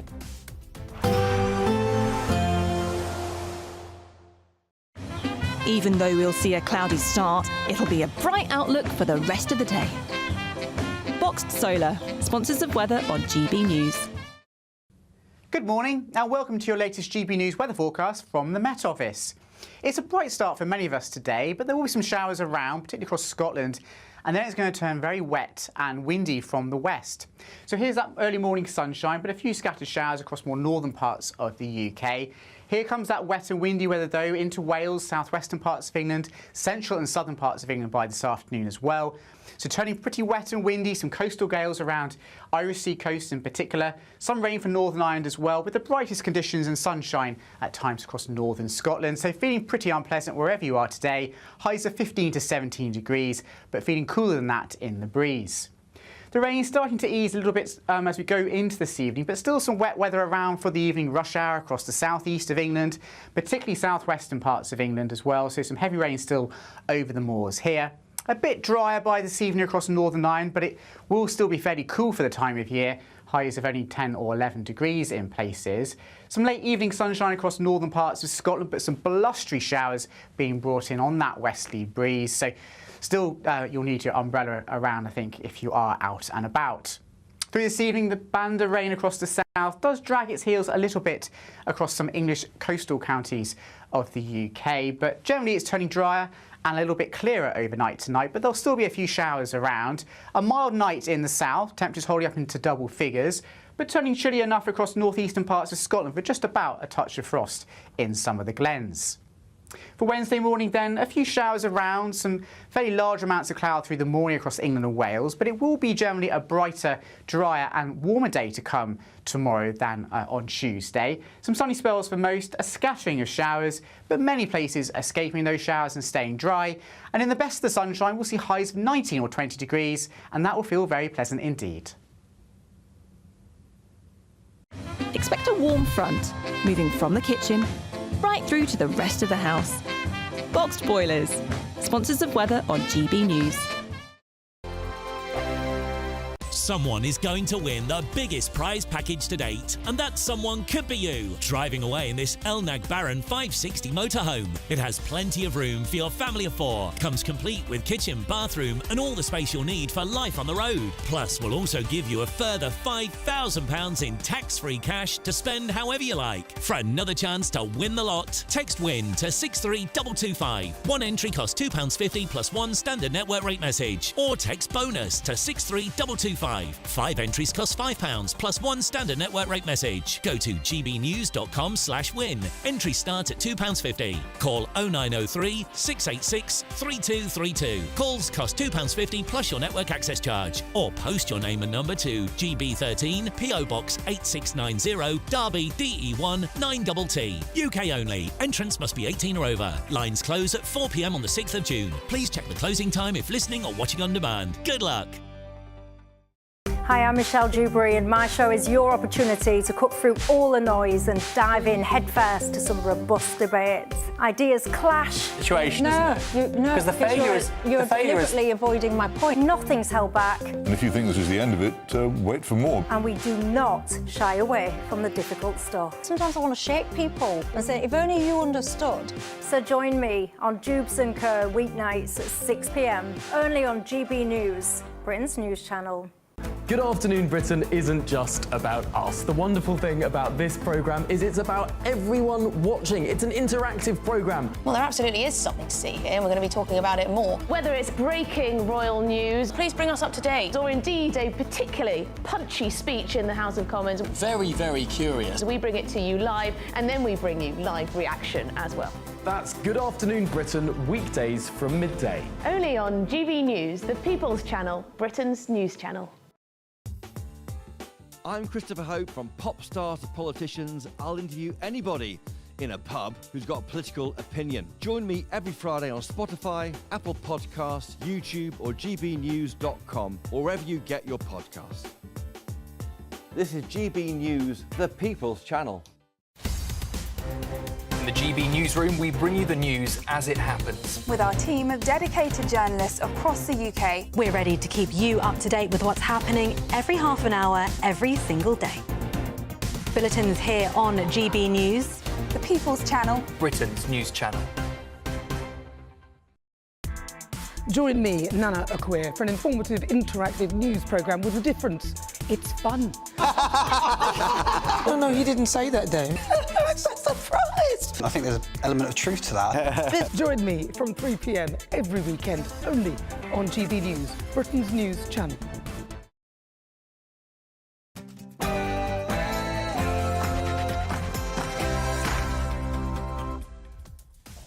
It's Tuesday the 27th of May, live across the UK, Britain's Newsroom with Andrew Pearce and Dawn Neeson. Well remembered.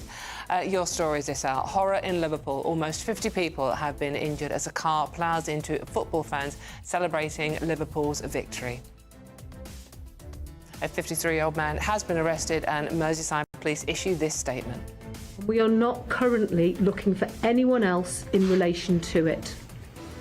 The incident is not being treated as terrorism. This morning, the Prime Minister has also addressed the nation. Of joy turned to utter horror and devastation, and my thoughts and the thoughts of the whole country are with all of those that are affected. But anger and upset remain for those in the city. And this road should never have ever been left open. It was inevitable this was going to happen, wasn't it? It's absolutely horrible. You know, it's a city. This has got nothing to do with football. I said this is a city coming together as one. Well, the police still have some key questions to answer as far as this incident is concerned. They've ruled out terrorism, but have still to see whether or not it was a deliberate act, and also why this vehicle was in an area that was closed off to traffic. And we're going to be crossing shortly to Nigel Farage, the Reform UK leader, who's making a keynote speech in London in which he's going to park his tanks firmly on Labour's lawns. Indeed, and breaking news for you. Tommy Robinson walks free from jail this morning after an appeal to reduce his prison sentence for breaching a court injunction. In a country that doesn't believe in free speech, being a citizen journalist, this place is an occupational hazard. It's ridiculous. Touchdown in Canada, the King is to make history by becoming the first monarch in 70 years to open the country's parliament later today. What would Donald Trump?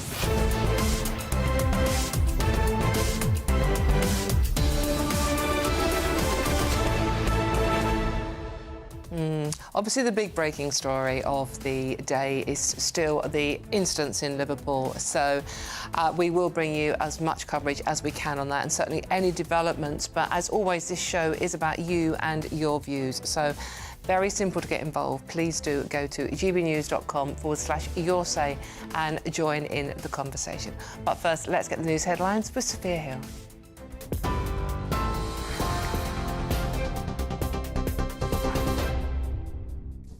Dawn, thank you. A very good morning. It's just gone 11 o'clock. Let's bring you up to speed on the other stories in the newsroom this morning.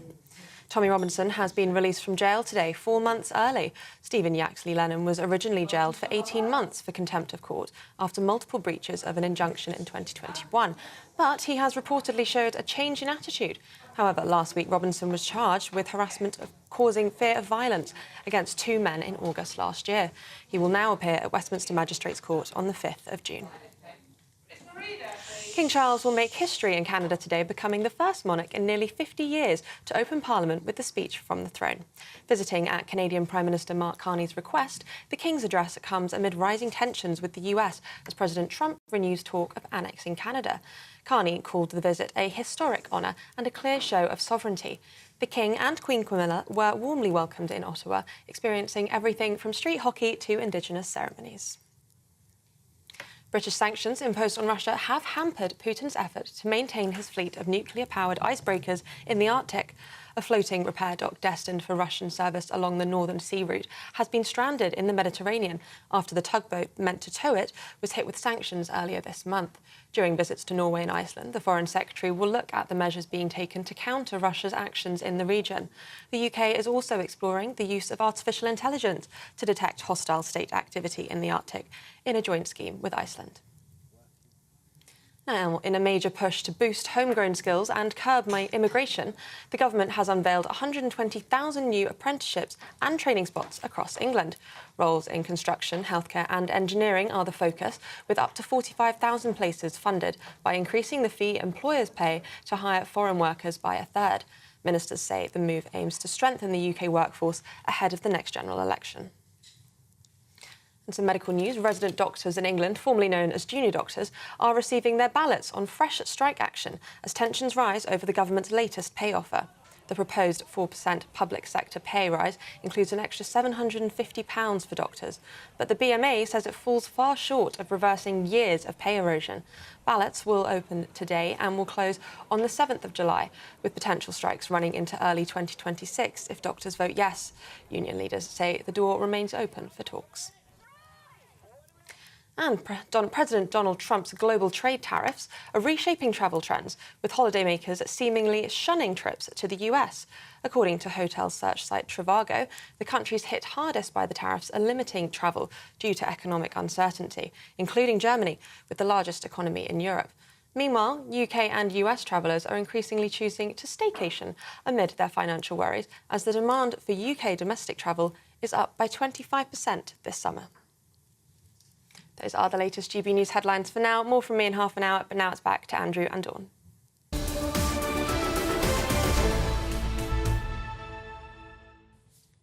Well, Liverpool Football Club Chief Executive Billy Hogan has issued a statement this morning saying, "I'd like to extend our heartfelt thoughts to all those who've been affected by this appalling incident on Wall Street yesterday evening." This weekend was one of celebration, emotion and joy. It spread across the city in our entire fan base, and it ended in unimaginable scenes of distress with this appalling incident. I'd also like to thank our supporters who witnessed this event and helped each other where they could. We've got back in the studio with us political commentator Piers Pottinger and GBNews senior political commentator Nigel Nelson. You're here for the political event of the day, a big keynote speech from Nigel Farage. Interesting doing it during recess. Yes. When there's not much else politically going around. He obviously wasn't to know about what was going to happen with Liverpool. But trying to seize the agenda, Nigel, from Labour, exploiting disarray, frankly, in Labour's ranks over benefits, winter fuel, the two-cap child on benefit. Yeah, I mean, what Nigel Farage is trying to do is to put himself on the side of the working family, which is very much what Labour's ground. So that's the intention of the speech. What will be interesting will be to see exactly what comes out of it. A few bits have been trailed. He's talking about bringing back the marriage tax allowance as an example. He would then... What would that be worth to a married couple? Well, it depends on what it's set at. Right. I mean, it used to be several hundred quid, so... and I think it was Gordon Brown who eventually scrapped it. So he's thinking about doing that. He's thinking he will be talking about getting rid of the ban on the winter fuel allowance, about restoring that. All these things have to be paid for. And so the most interesting thing is apparently he will show us some kind of economic working for doing it. But it'll be interesting to see how detailed that might be, because paying for these things is going to be a big problem. That's going to be the big test, isn't it, Piers? How plausible, how realistic are they? I think in the last election campaign, he made no secret of the fact the ad figures didn't add up because he wasn't expecting to win. No, I think... But now they could win. Yeah, and generally he's doing phenomenally well, but when it comes to maths...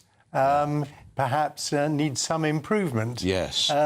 Because some of if you look at all the policies that he's pushed out there, when it comes to how that's going to be paid for, it doesn't really add up. And he does need some credibility when it comes to that. And as we get nearer an election, he's going to be under more pressure, increasing pressure to prove that he's got the financial nous and the credibility in the policies to convince people that they could actually be the party of government. Doesn't he need a shadow chancellor or a financial spokesman? Because Lib Dems have a financial spokesman, the Tories do. I mean, it looks like it's Richard Tice. But he's the deputy leader, or is he's the deputy leader, and most people think he'd be the chancellor if they got into power. The question is Richard Tice up to it? Personally, I think most people are better than Rachel Reeves. It wouldn't be difficult. I think Keir Starmer would probably agree with you on that, yes. to be honest with you. Well, I think Angela Rayner certainly would. Angela Rayner definitely would. But it wouldn't be difficult to be better than Rachel. But I think Richard Tice, so far, I mean, I think Richard Tice is a very good performer and a very good communicator, and I think he gets better the more you see him. But when it comes to adding up on the policies, at the moment, I think there's quite a hard job of convincing the British people of this. Nigel, the most controversial policy is the two-child benefit cap, which is very, very popular with Reform voters at the moment, that it is capped. Yeah, I agree. Now, Nigel And Tory is talking about to increase the tax-free allowance to £20,000 to incentivise more people to have babies, basically. Yeah, and that's the whole point of them about bringing back the marriage tax allowance as well, to get people to have babies, so that in the long term boosts the economy, more workers, obviously. The two-child benefit cap is an interesting one. It looks as if Keir Starmer might U-turn on that one as well. It doesn't seem to be something the voters are really furious about. I mean, they're mad about the winter fuel allowance. They're certainly unhappy about the welfare reforms. That's because it's been taken away from them. I think so. Yeah. I think when you take something away... And when other benefit changes come, that's if you're taking money away, that's much more tangible. Although, the two-child benefit cap was taking it away from the third child. But quite a few years ago, I mean, George Osborne brought that in. Yes, that's right, yes. It was 2017 that it came in. So, but I mean, the question really is, if you're going to do all these things, how do you actually pay for them? And when voters are thinking of reform as a possible government, that won't be for 4 years' time, they will start scrutinising their policies a bit more. And it can't just be about immigration. Well, people are talking of immigration. Sorry, just want to mention this because lots of people are mentioning it out there, talking of people having more babies. People are saying the wrong people are going to have the babies. That's right. We're talking about low-skilled migrants in the country having the babies rather than the indigenous population. Well, I think this policy is not so much, if indeed this is what Nigel is going to talk about today, is not so much aimed at Reform members, but at Labour voters, those who will benefit from removing this cap. Personally, I don't see it as a major issue for this party. I think Reform, quite honestly, I don't quite understand why he's making this such a big issue today. I don't think perhaps he's after a Labour defector. Well, it could be that. I mean, I'm slightly baffled by it because it doesn't feel like a kind of reform policy. Well, let's see what Reform have got to say. This is the use of the chairman of the party. Chairman of the party. Some of whom won, some of whom didn't. In my view. But people who were brave enough, courageous enough to stick their heads above the parapet during an hour of need for their country. To all of our volunteers and grassroots supporters who worked so incredibly hard. I saw how hard they worked to help us win those elections. And, of course, our members and every single person who voted for reform on May the 1st. And for those who are hoping, in some cases praying, that this surge is simply a flash in the pan, the bad news for them is it's built upon extremely solid foundations. We've been working really hard to build enduring infrastructure. The election-winning machine that we promised to build starting last summer just defeated the heavy artillery of Labour in one of their safest seats while simultaneously fighting 1,600 council seats and a multitude of mayoral races across the country. And that machine will be twice as strong next year. So, this is a dark time, no doubt, for our country. There are many people who, frankly, felt pretty hopeless, that no matter whom you voted for, the red team or the dark blue team, you basically got the same thing. What's clear now is that there is, really for the first time in about a century, a real viable alternative. The stranglehold the two old parties have had on British politics is decisively over. And now there is hope, therefore. There is hope for the people of Britain, for millions across the country that there can once again be common sense, competence and patriotism brought back to Westminster. And the political class, who certainly for my lifetime have failed in their most basic fundamental duty, which is to put the interests of the citizens of the United Kingdom first, are facing a reckoning. Now, that hope is in no small part due to an extraordinary man, the most impressive, effective and consequential British politician of our lifetime. I'm proud to introduce him. He is the Member of Parliament for Clacton-on-Sea. He is the leader of Reform UK, and he's the next Prime Minister of the United Kingdom. Ladies and gentlemen, Mr. Nigel Farage.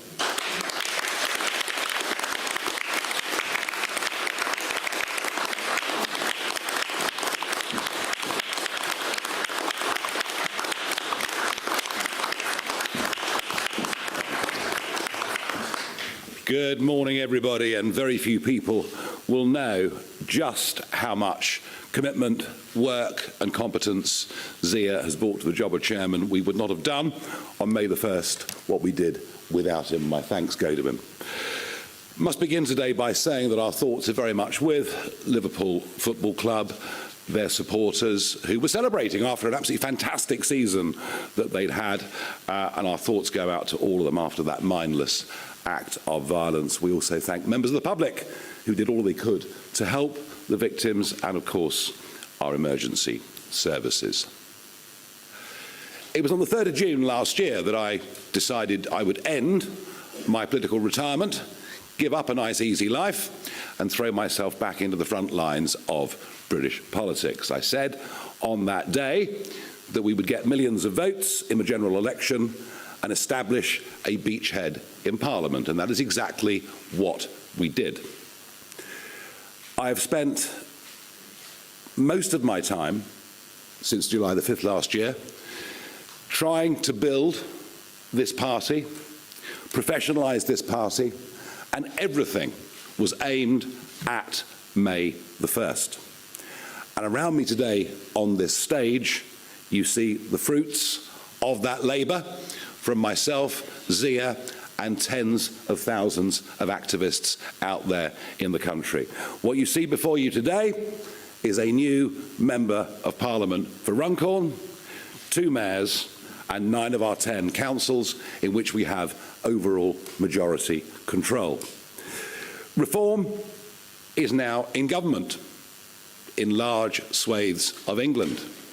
What you see before you, whether you can yet believe it or not, is the second step of what is going to be the biggest political revolution this country has seen since the Labour Party overtook the Liberals over 100 years ago. And the big shout-out message, and it's very, very clear, is if you vote reform, you get reform.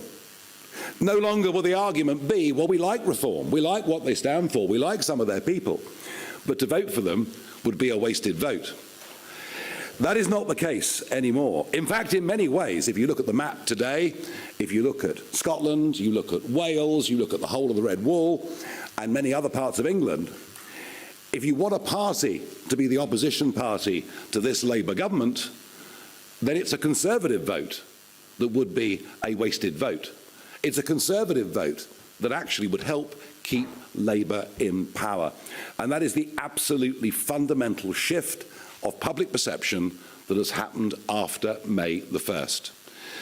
Over 40% of people who voted Conservative at the last election actually wanted to vote reform, but didn't do it because they thought it would be a wasted vote. And that has been completely and utterly destroyed as an argument. Now, of course, we have a lot to do now that we're in office, and there is a heavy burden of responsibility on the shoulders of many in this room. And our DOGE unit has now been set up. You'll be hearing much more about that. We firmly established which flags we will and won't fly from Council Hall, something that is very popular with the public. And we are already beginning to discover excessive wastes of money in local government. but please don't judge us just yet. Some of these leaders were only sworn in as recently as last Friday, but we are on our way. Our membership from June the 3rd last year has gone from 28,000 to over 235,000.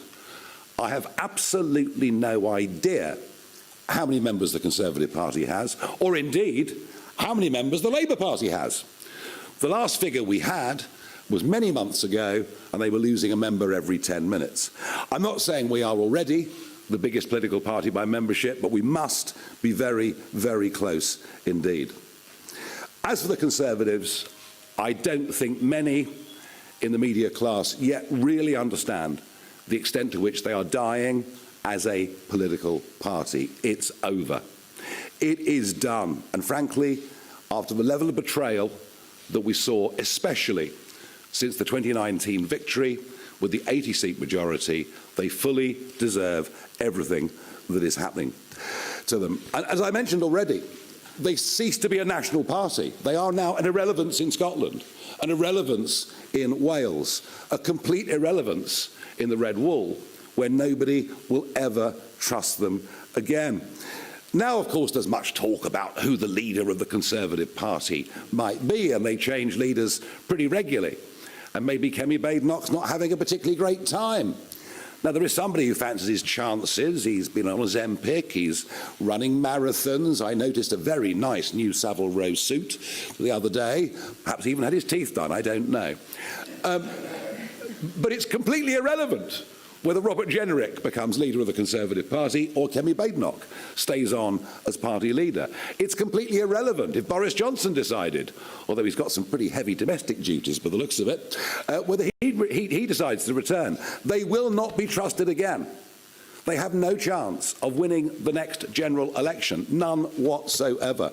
And I don't really wish to spend much more time talking about them. They did sink to 4th in the opinion polls with YouGov last year. It is over, it is done. They've had a good 200 years, it is now finished.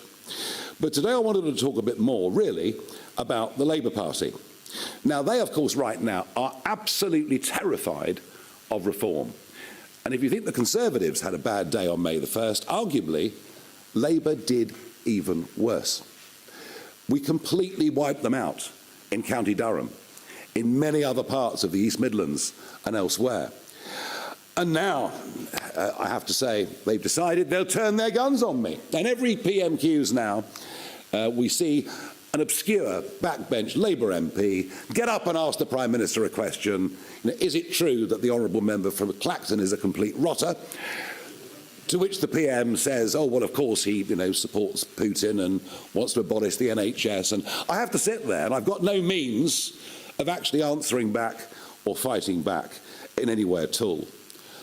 I think even without reform, this government is off to the worst start of any government since Eden and the Suez Crisis in 1956.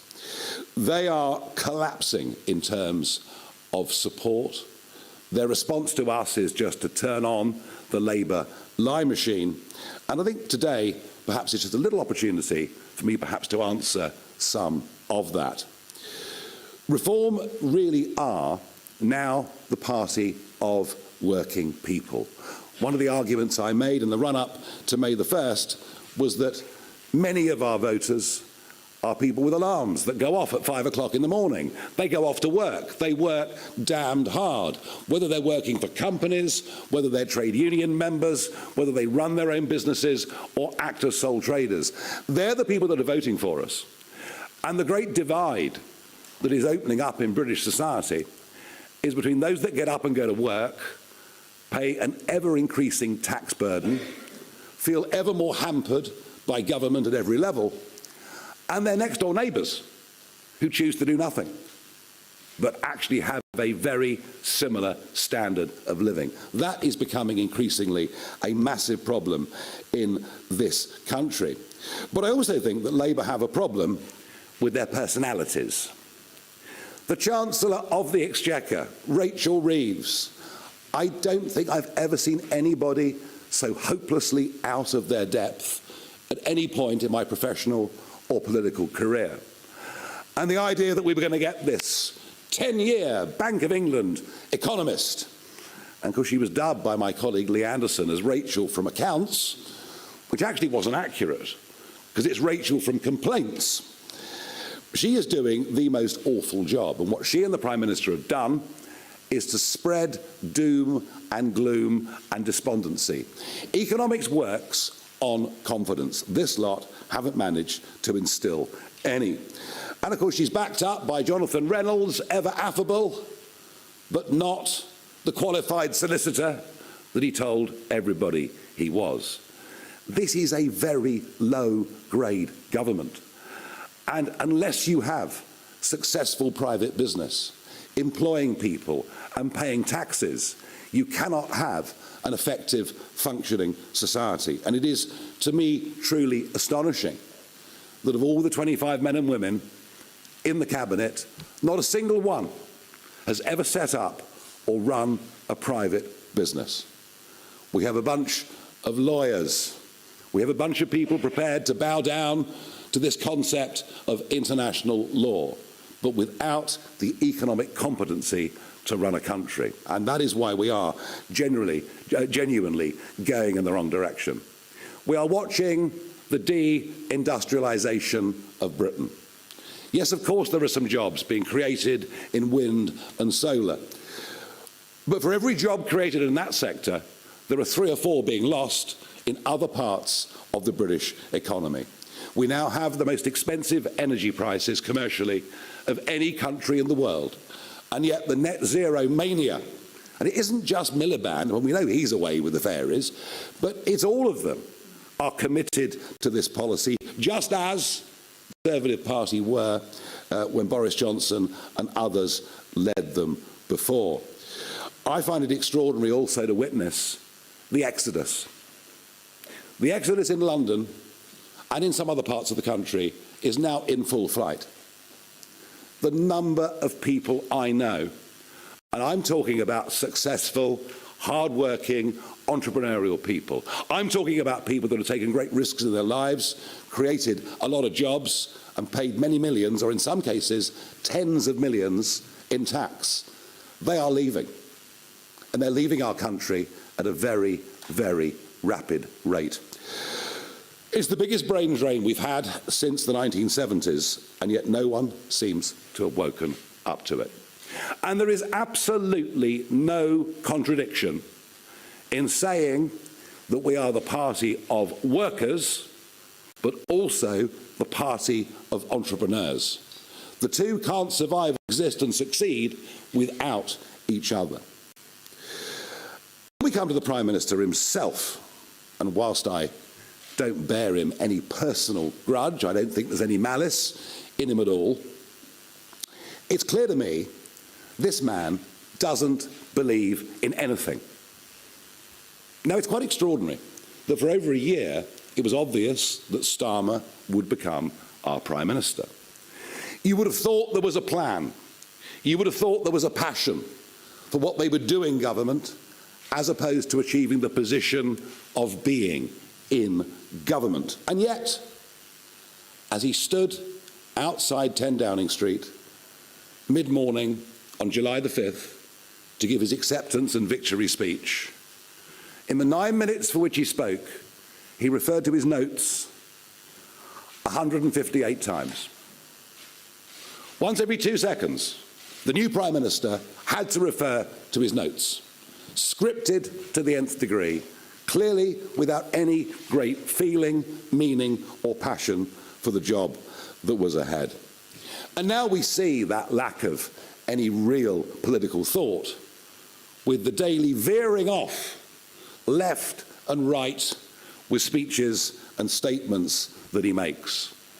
Terrified of what reform is doing to the Labour vote, he tries to ape us in policy. The problem is, when he does, nobody actually believes him, given his own record.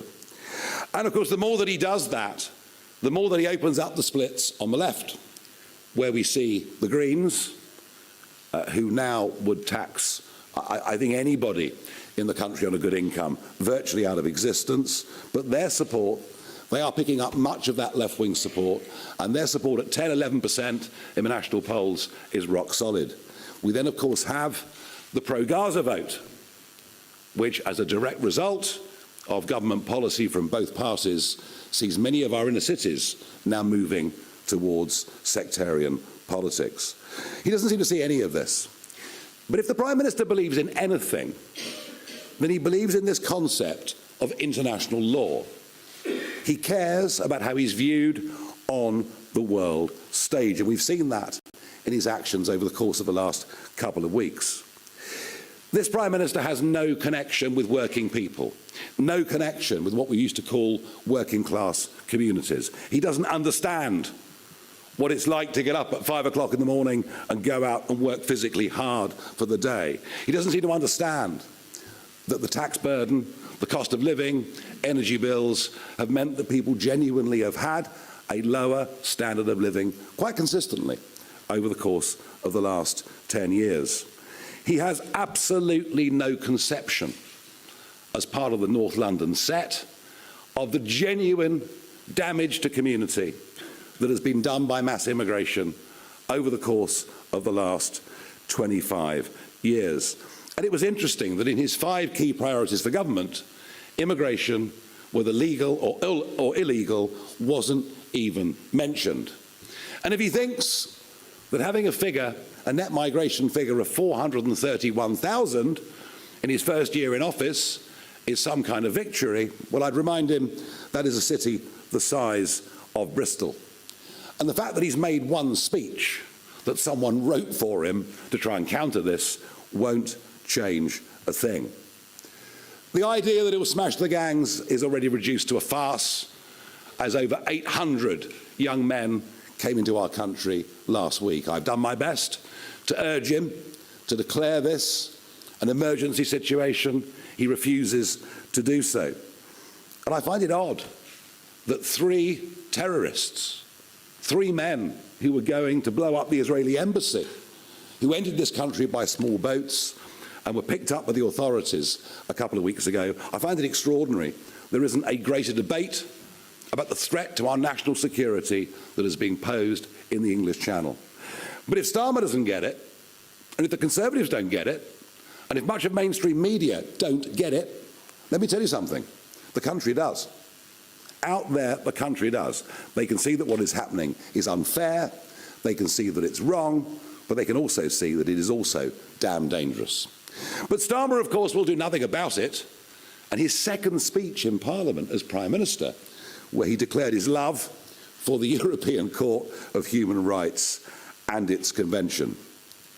His leadership, frankly, is dismal, it is uninspiring, it is disconnected from real life, it is, in my view, unpatriotic, and now even opinion polling today suggesting that over half the country thinks his leadership, frankly, is pointless.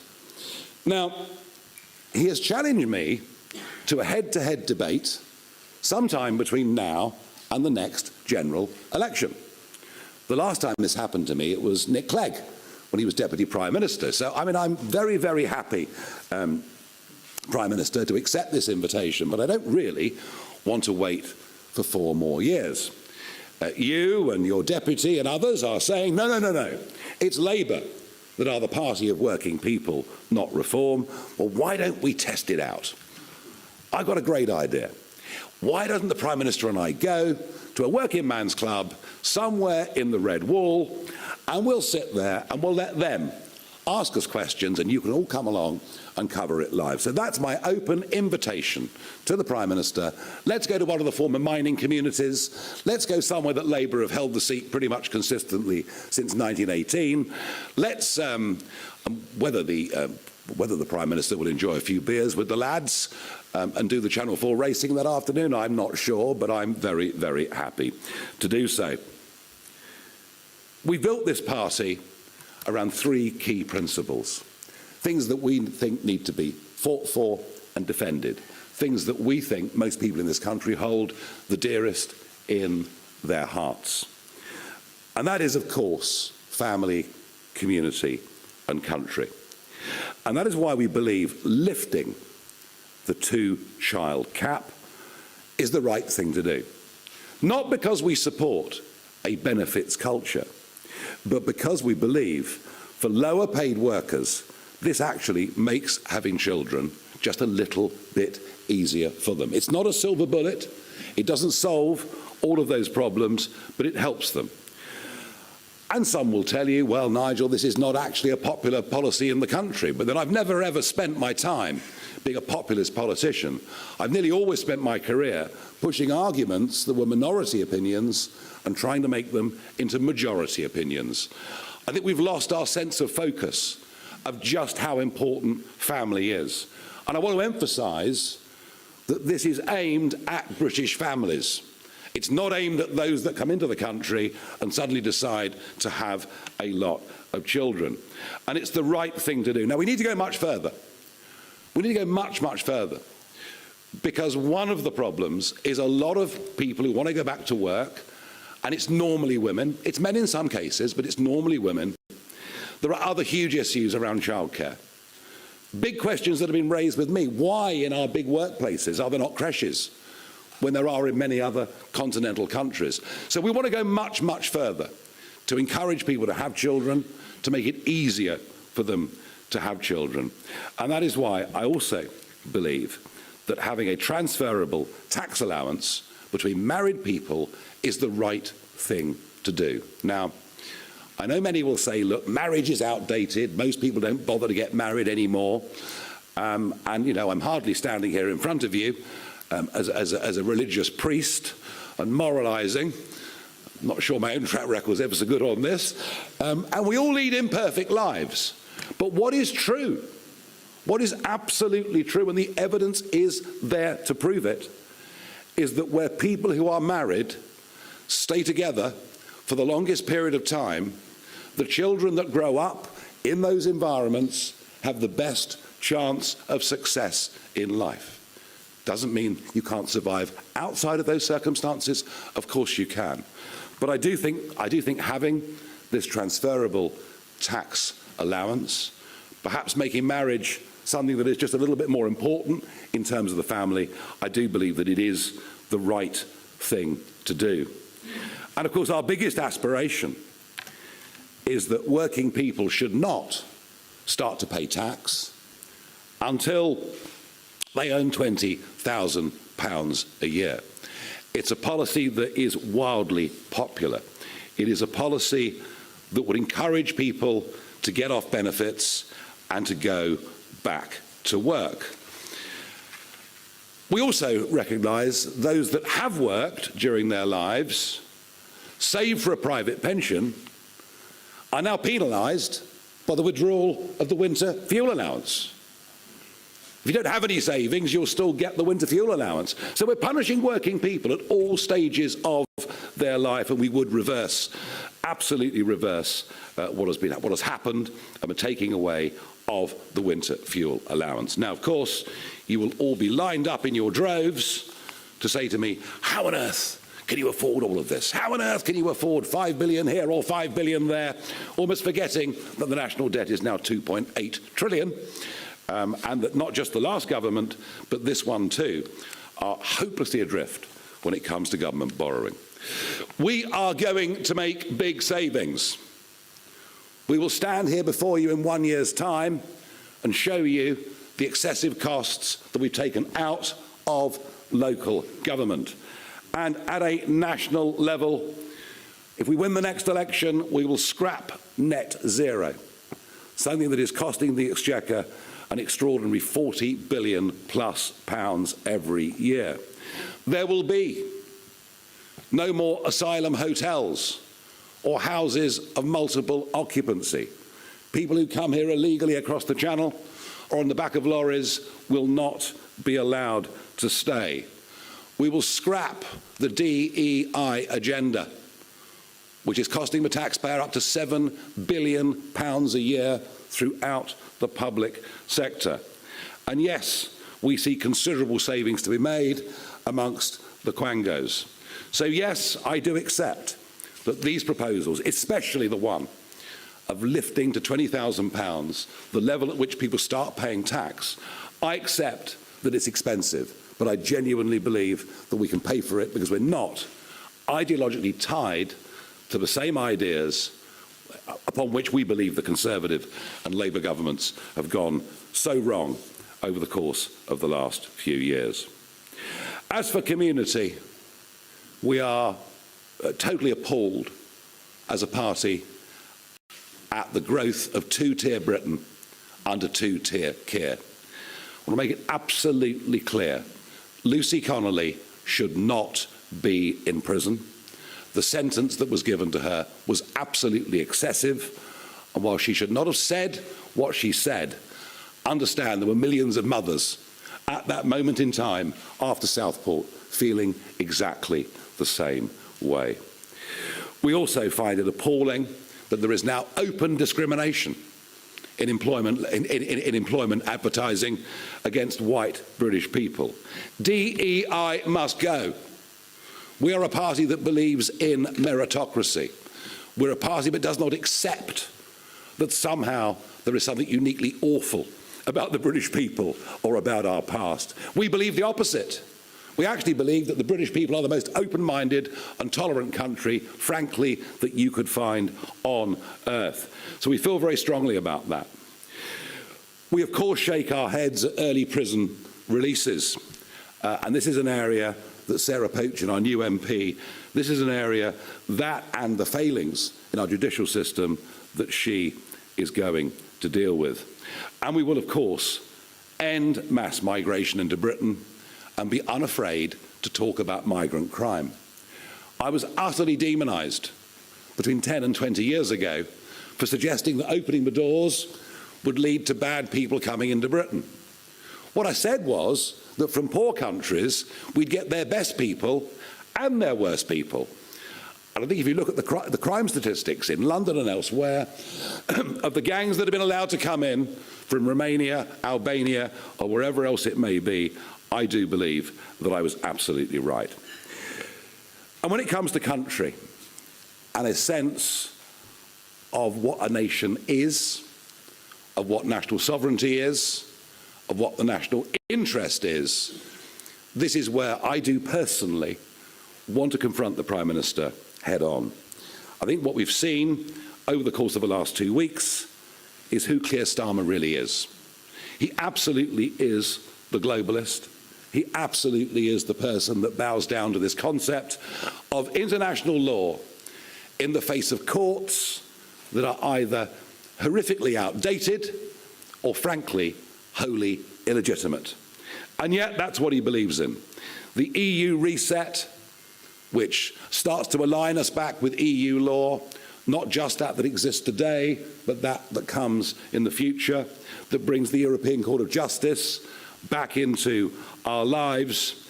That is a total sellout and something that he promised he wouldn't do. There is much more to come out about defence. We haven't yet heard the full extent of the defence package. And yes, of course, you'll say to me, oh, well, Nigel, fishing is only 0.5% of our GDP. Well, of course it is. We've destroyed it over the course of the last 50 years. We traded away what was ours when we first joined the common market. And as I think the only MP with a vested commercial interest in fisheries, which I do, I can't even tell you what this surrender means. The leaders of the French fishing industry associations have said they can't believe their luck. They're being allowed to fish up to our 6-mile line for a further 12 years. It means the death of nearly all of our inshore fishing industry. Because the old people retire, the young people won't come in. It is an absolutely horrific betrayal, and yet they seem to have no guilt about it, let alone the environmental damage that has happened since Brexit, where the French, Dutch and Danes have fished between the 6 and 12 in a way that is wholly unsustainable, and yet we've done absolutely nothing. When it comes to Chagos, I think this is the worst deal I've ever seen in my life. There was absolutely zero legal necessity to give away the sovereignty of the Chagos Islands. None whatsoever. An advisory judgment from a court that is not legitimate and that has too much Chinese influence in it. And we're paying to do it. And if inflation runs at an average of 3% for the next 99 years, it's £52 billion.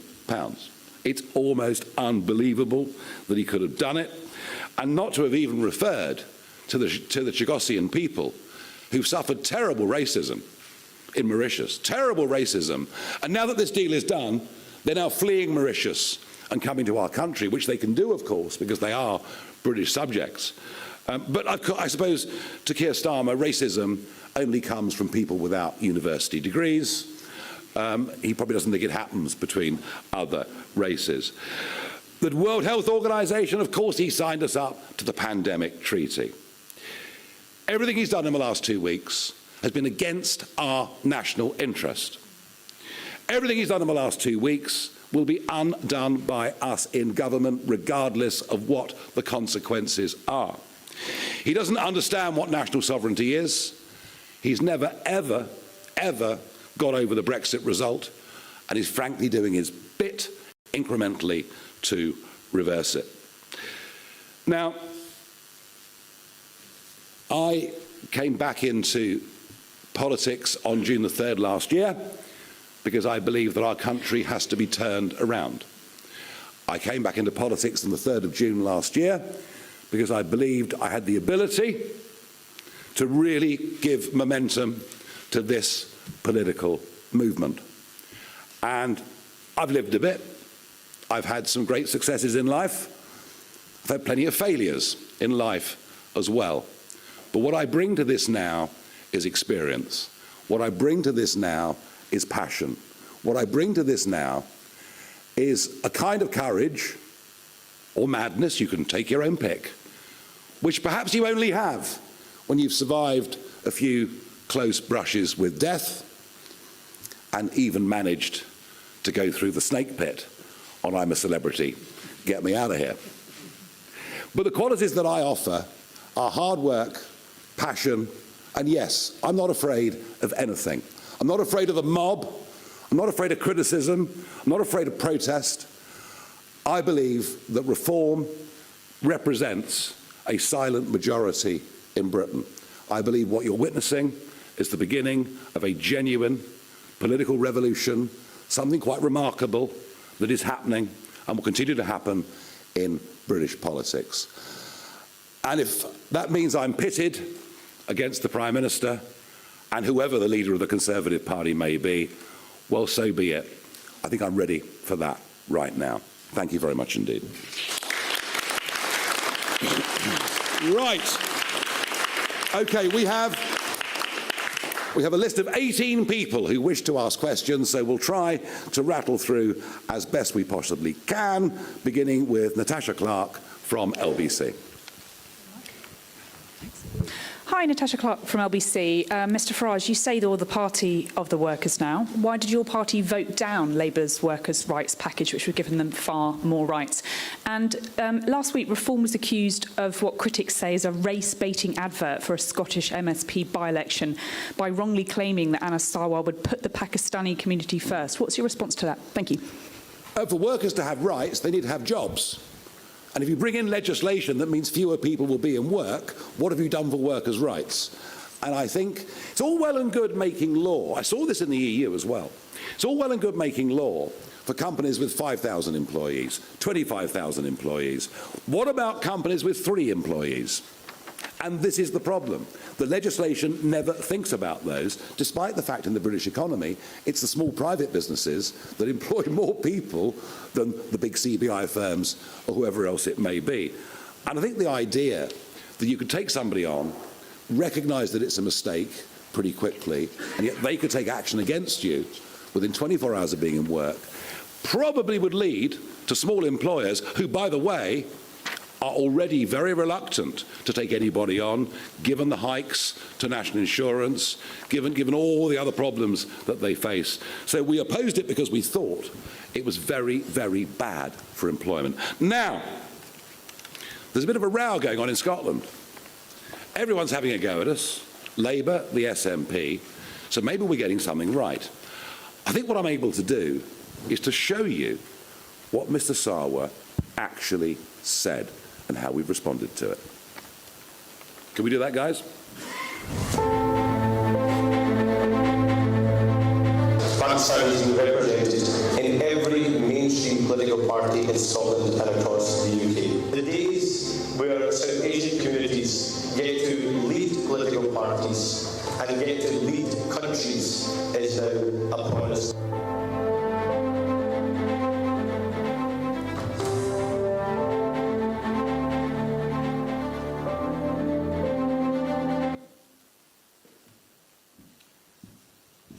So it was Anas Sarwar that introduced sectarianism into Scottish politics, making it perfectly clear his priority was to a certain section of the community. All we've done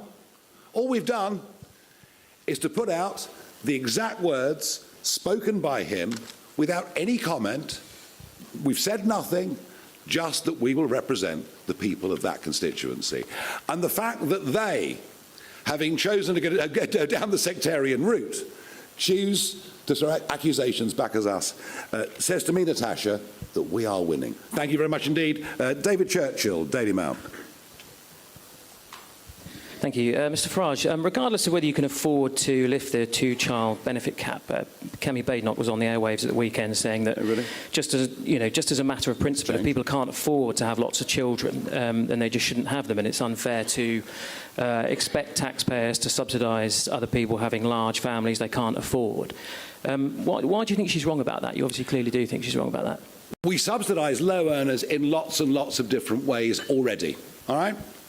I understand the big point she's trying to make, but the point I'm trying to make is there are lots and lots of people, British people out there, who would like to have children but are terrified of what the cost of childcare are, terrified about how difficult this is going to be, terrified there are no workplace creches, all the things I mentioned earlier.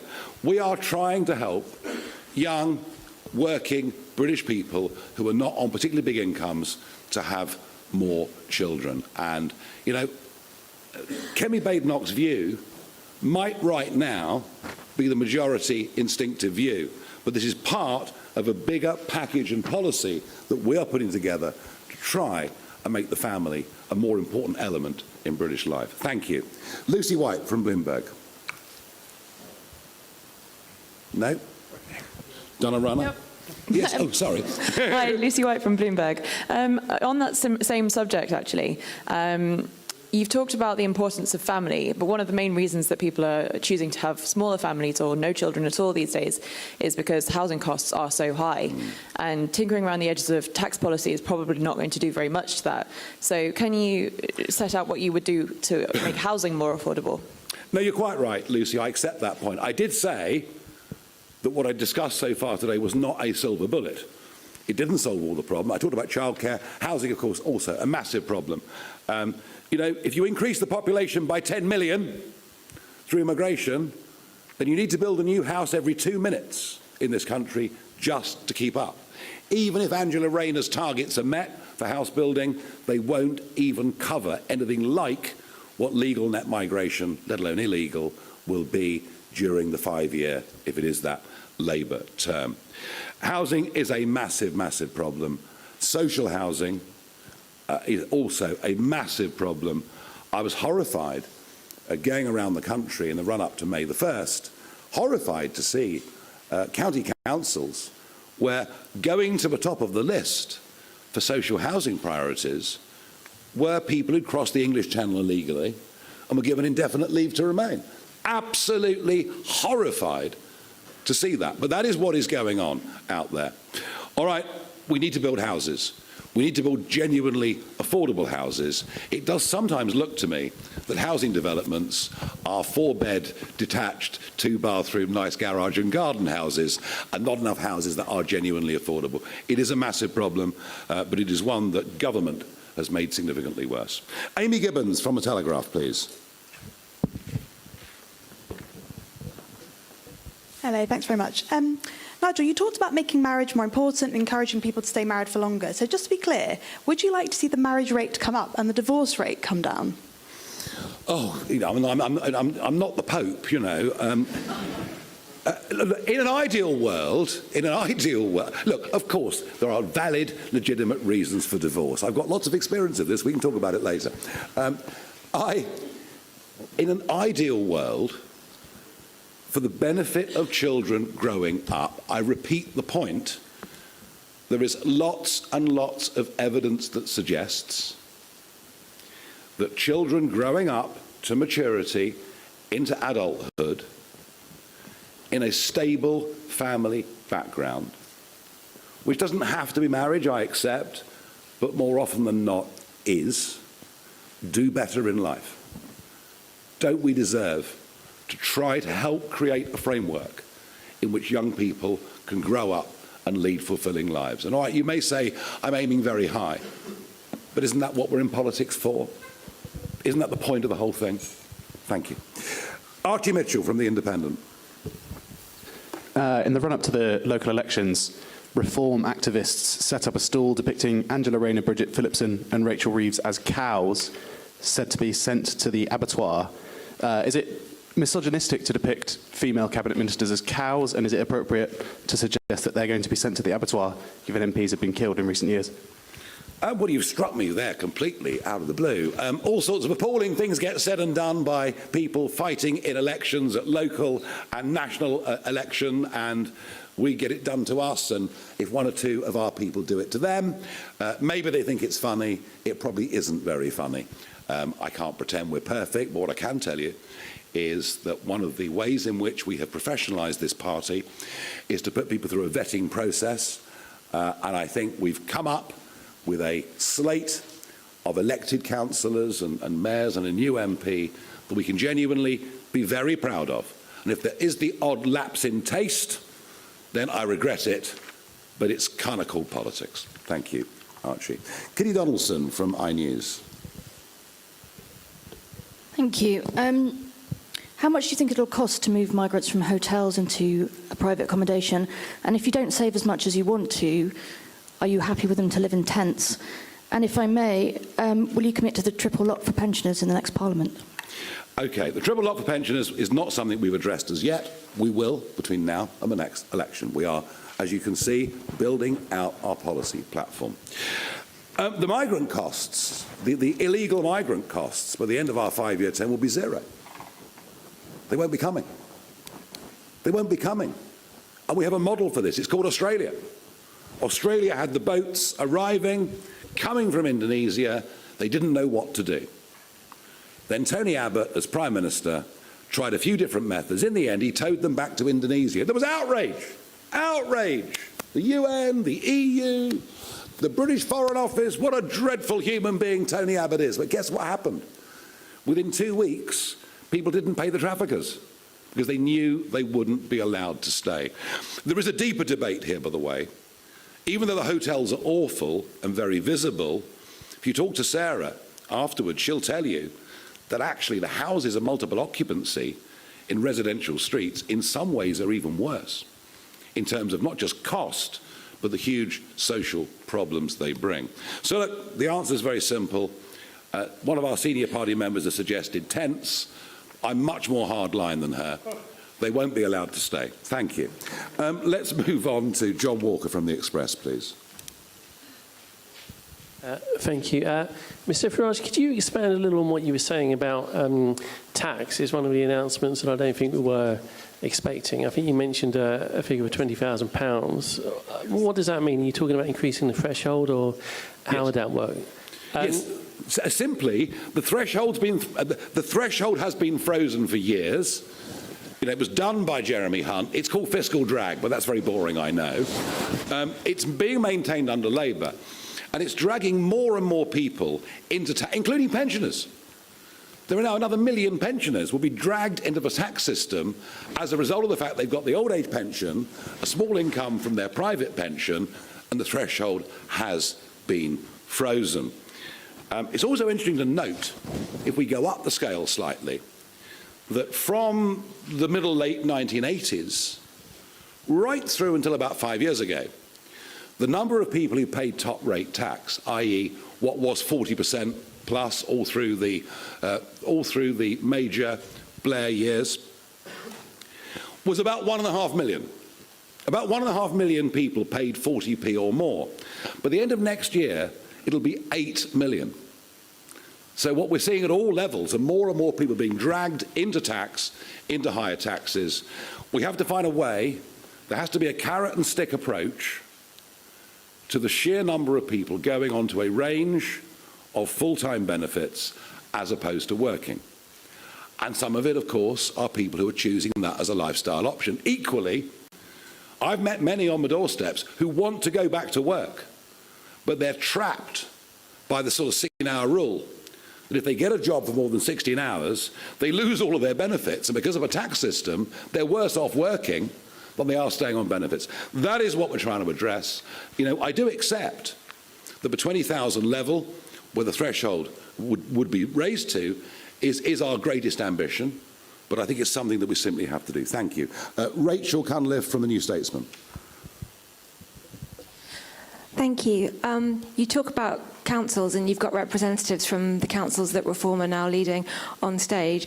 For the most part, it isn't waste or DEI that's putting council budgets under strain. It's adult and child social care, which accounts for 2/3 of council budgets and is only set to get more expensive. You haven't mentioned social care yet today.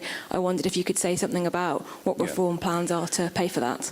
Rachel, I toured the country relentlessly for 5 weeks. I visited all of these areas that we stood in. I was photographed and shook hands with well over 1,000 of our candidates, and I did so many local media interviews, it's almost not true. And of course, what I said is we can't wave a magic wand.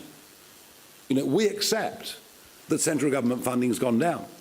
We accept adult social care, SEND. All of these issues are massive, and it's not easy. We accept all of that.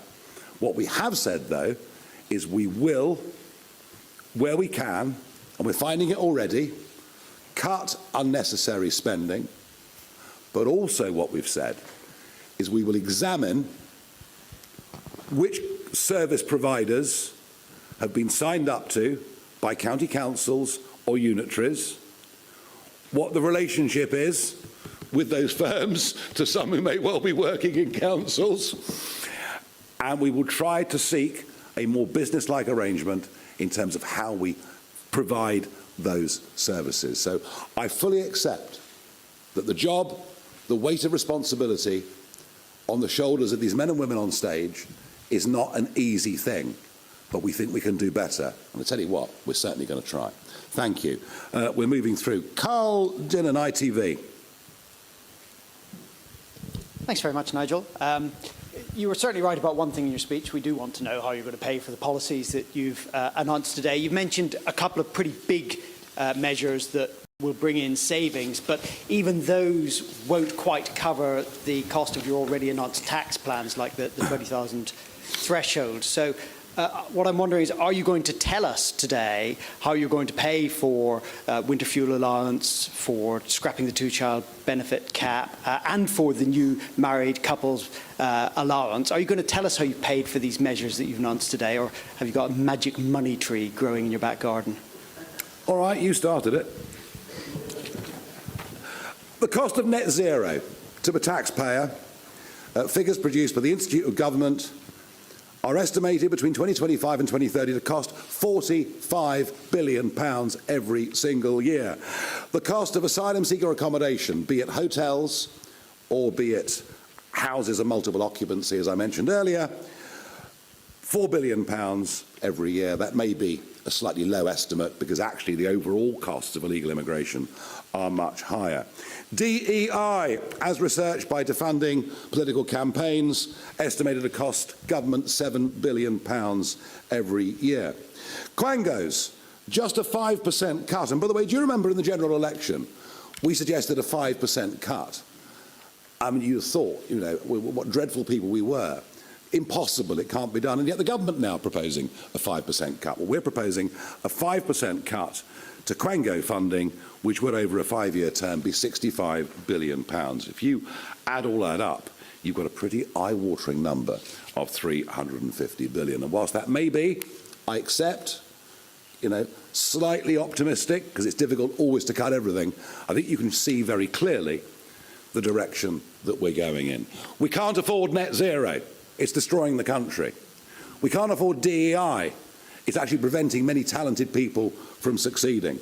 And we certainly can't afford young, undocumented males crossing the English Channel and living in five-star hotels with 3 square meals a day and free dental and healthcare. I think that gives you a pretty good indication of where savings are going to come from. Plus whatever else we can find. And if we find it at local government level, we'll find it at national government level too. Alex Forsyth, BBC. Mr Farage, thank you. It might not surprise you. I just want to dig into those numbers a little bit more, because some of the things you've mentioned there, like wasteful spending and net zero, you talked about at the general election. I know. At that point, the Institute for Fiscal Studies said your sums don't add up. This morning, one of your own activists, Tim Montgomery, has said your sums don't add up. Isn't the reality that at this point your numbers don't add up and you are saying what you think people want to hear? And on a separate issue, in the wake of the Southport attacks, you were criticised for comments you made about the information the police had released. Given what happened in Liverpool yesterday, the police did release information about the arrested man. Was that the right approach? Well, that was the same police force. That was the same police force who were negligent at the time of the Southport attacks, utterly negligent. And what I called for was, let's know the truth. Because the vacuum that was out there on social media was being filled with all sorts of, in some cases, what turned out to be crazy conspiracy theories. No wonder there were riots. Had the truth been known, we would not have had that situation. And I was condemned by all and sundry for it, apart from by Jonathan Hall, KC, the terrorism czar, who basically said, look, Nigel's right. The truth should have been told at the time of Southport. I think what we got yesterday was that Merseyside police have begun to learn some of the lessons from that, and that is a very good thing and not a bad thing. Oh, you can argue about numbers adding up. You could probably argue that at no point in the history of any form of government has anybody ever thought their numbers added up. I would point you to one thing. When Richard Tice and I launched the contract with the people in South Wales last year, we pointed out the cost of quantitative easing and the way the Bank of England was dealing with it, and we were laughed at by everybody. We said it was costing 25 to 30 billion pounds a year. We actually got the figures a few months ago for the cost of QE last year from the Bank of England. It was 36 billion. So what we're very good at, we're good at actually putting our finger on things and pointing out problems that nobody else has even thought of. And that's because we're not from the political mainstream. We're not part of that institutionalised set of thinking. We take a fresh approach to everything. I think what I've done today, what I've tried to do today, is to give you an idea of direction of policy, of priorities, of what we think is important, of what we think it's going to cost, and how we think we're going to pay for it. And I don't think anybody at this stage, with a general election some years away, could frankly do more than that. And I believe what I presented today is credible. Thank you. We've now got Caroline Hugg from Politico. I just wanted to ask, what would Reform have done at the Brexit summit if they were in charge? And like Badenoch, are you going to commit to undoing any progress in talks? Well, I accept we start in a bad place. And I also accept that Boris Johnson and David Frost did inherit a very bad hand of cards from Theresa May. I accept all of those things. But the argument, it'll make trade easier, well, that was the argument for staying in. What the Prime Minister is doing effectively, he's rerunning the arguments that were used in the Brexit referendum. It will, for example, what he's done will make trade in agricultural produce with South Africa and the rest of the world much more difficult. What I would not have done is to have gone back to the ECJ and allowed them any jurisdiction. And what I would have done is to say, look, what you got from Frost and Johnson was you were given 4 years. 4 years for your fleets to continue to fish in British waters. That was your transition period. You're out now. And the minimum we're going to do is take back the 12-mile line with further thought about how we take back for Scotland and elsewhere the 200-mile European Economic Zone. There are a couple of things that I would have done. Fraser Nelson from The Times, but also I think is doing a documentary on reform. Is that right, Fraser? It is, yeah. You were introduced to us today as the next Prime Minister. Do you think it's true? Could you really go from having a handful of MPs and no shadow cabinet to number 10 at the next election? History would suggest the answer to your question is no. Circumstances would suggest the answer is yes. Something extraordinary is happening. The collapse of confidence in two political parties that are pretty much merged. You know, both wanting to go down the net zero route regardless of consequences and costs, both running effectively open border policies, both incapable of dealing with illegal immigration, both who have no comprehension of the 5.5 million men and women out there running their own businesses or acting as sole traders, both, despite what they say, overseeing an ever-rising tax burden, both, started by Jeremy Hunt, remember, both contributing to an exodus, not just of non-doms and the super-rich, but of the 30-something entrepreneurs who are now being tempted away by Lisbon, by Athens, by Milano, by Dubai. And yeah, I think the public have frankly had enough of both of them. I think the Westminster priorities have been hopelessly out of kilter with where most of the country really is. And I think, you know, what I've said today is that actually this Prime Minister is maybe even more out of touch than some of the previous Conservative Prime Ministers. They want something different. They want a politics that is unafraid to stand up and say what it is. They want a kind of leadership that is based not on following short-term trends, not on being afraid of being criticised, but has actually got some sort of conviction and, I hope, some sort of courage. And I think I'm surrounded by people who've got courage. I'm surrounded by people who put their heads up over the parapet and decided something needs to change. But also, there is an optimism about what we do. Our voters aren't just sticking two fingers up to the establishment. They've got good reason to. They're not. Our voters, when you meet them, are wildly enthusiastic. They think we are going to turn this country around. Thank you. Right, I've got a couple more to go through. Chris Smith from The Times. Thank you. Just back on spending, your argument seems to be that you've got some areas you want to look at. You don't have the details yet, but you'll get to that by the next election and basically asking voters to trust you on that. But as you say, you're a party of government now. How do you hope that approach is going to work out any better for you than it did for Liz Truss? And on a related point, can I ask you a question which I asked Keir Starmer at Labour's manifesto launched last year when he was saying he wouldn't need to put up taxes at all, and which he didn't answer. Say you don't find these savings that you hope for. You know, what is your instinct about a plan B? Is it to junk some of these costly spending commitments you've made today? Is it to put up taxes, or is it more borrowing? Well, with respect, Chris, we are some way out from this yet, but we will be having this conversation, I'm sure. Liz Truss's dramatic failure was not to propose any cuts in spending. It's all well and good cutting taxes, but you know, she had to make the corresponding cuts with Kwarteng in spending. Didn't do it. Just try to say, well, we won't increase by the rate of inflation over the course of the next few years. That was a fatal error. As for Starmer's promises, look, do you know what? I just think there are two types of people in politics.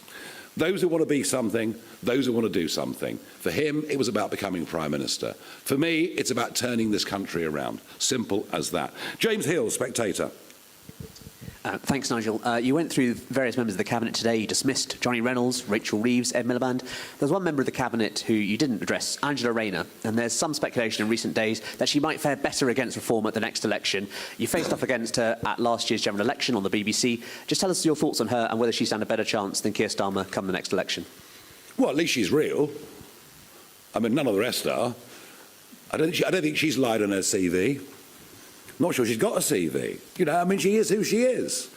What we have learned, I think, over the course of the last week is that her ideas on tax, on saving, are even more radical than those of Rachel Reeves. And she tends on economics, certainly economics, to be way, way out on the left. And number one, that is not a majority opinion by any means in the country, nor will it become one. And it's a very busy space. You've got the Lib Dems heading into some of that territory, the Greens very firmly in that territory, and indeed, from what I can see of the Gaza independents, they're pretty much of that view as well. So, look, you know, maybe she'll become the leader. I don't know. I'll be worried about it. Not at all. Two more questions. Adam Cherry, GB News.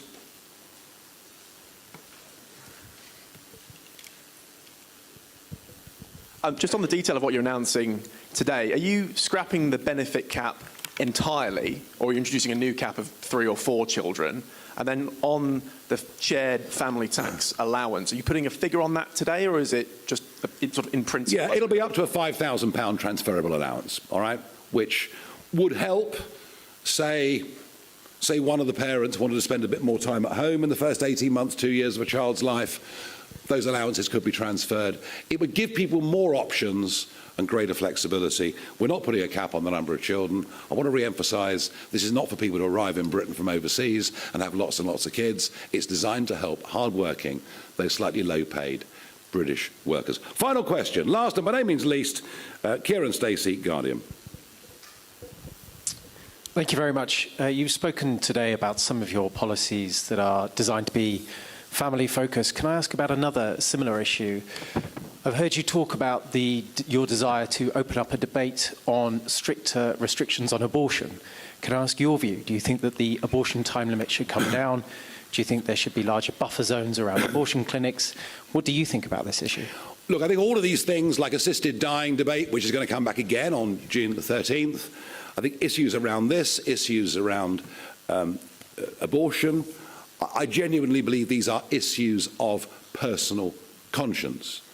I am pro-choice, but I think it's ludicrous, utterly ludicrous, that we can allow abortion up to 24 weeks, and yet if a child is born prematurely at 22 weeks, your local hospital will move heaven and earth and probably succeed in that child surviving and going on and living a normal life. So I believe there is an inconsistency in the law.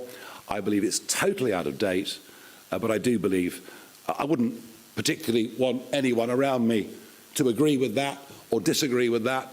I'd leave it up to them. I think our current situation on this is irrational. Ladies and gentlemen, thank you very much indeed. Thank you.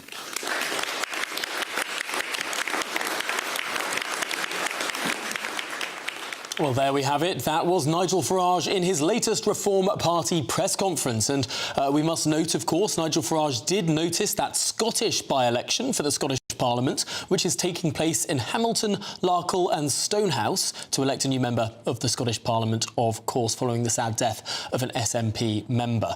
Well, the candidates running in that contest include Katie Loudon for the SNP, Davy Russell for the Labour Party, Richard Nelson for the Conservative Party, Anne McGuinness for the Greens, Aisha Mir, the Liberal Democrat, Ross Lambie for Reform UK, Colette Bradley, the Scottish Socialist Party, Andy Brady, the Scottish Family Party, Janice Mackay, the UK Independence Party, and Mark Wilkinson, an independent.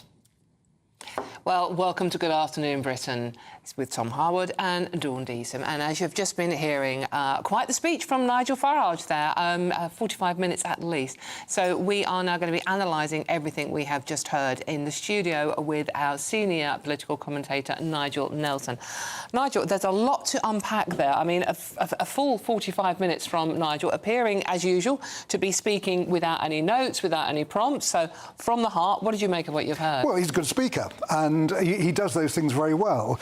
If you start delving into the detail, and especially the kind of costs of what he's talking about, it all begins to fall apart. I mean, I think the problem with reform is they come up with a lot of very populist type policies. The idea, for instance, that you would have £20,000 tax-free before paying any tax, the personal allowance. Now, if you brought that in, you'd take 7 million people out of tax. I'm sure they'd be delighted. It would cost you about 60 billion. So that's the kind of figures that he's got to play with. And it often feels like he's written his figures on the back of one of his fag packets, and we haven't actually seen the detail of how he's going to do it. The point about reform is they're the new kids on the block. They haven't had a chance like Labour and the Conservatives to make a mess of anything. Obviously, we will see how they do when they run 10 councils and 2 mayorates, whether or not they can actually run things. And I think that'll be the key to their popularity as we're going forward. I mean, Nigel did point out that he would save money by getting rid of DEI policies, by being more efficient with the way government departments are run, and basically the migrants issue, which a lot of people have been getting very angry about out there today.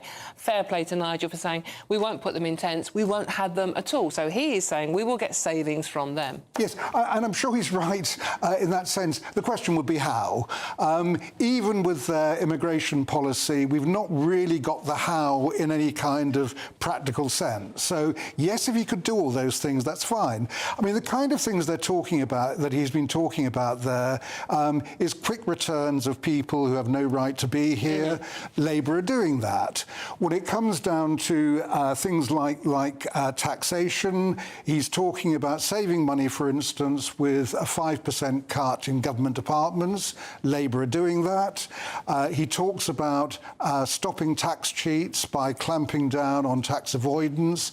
Labour are doing that. It's difficult to find something there that's actually new.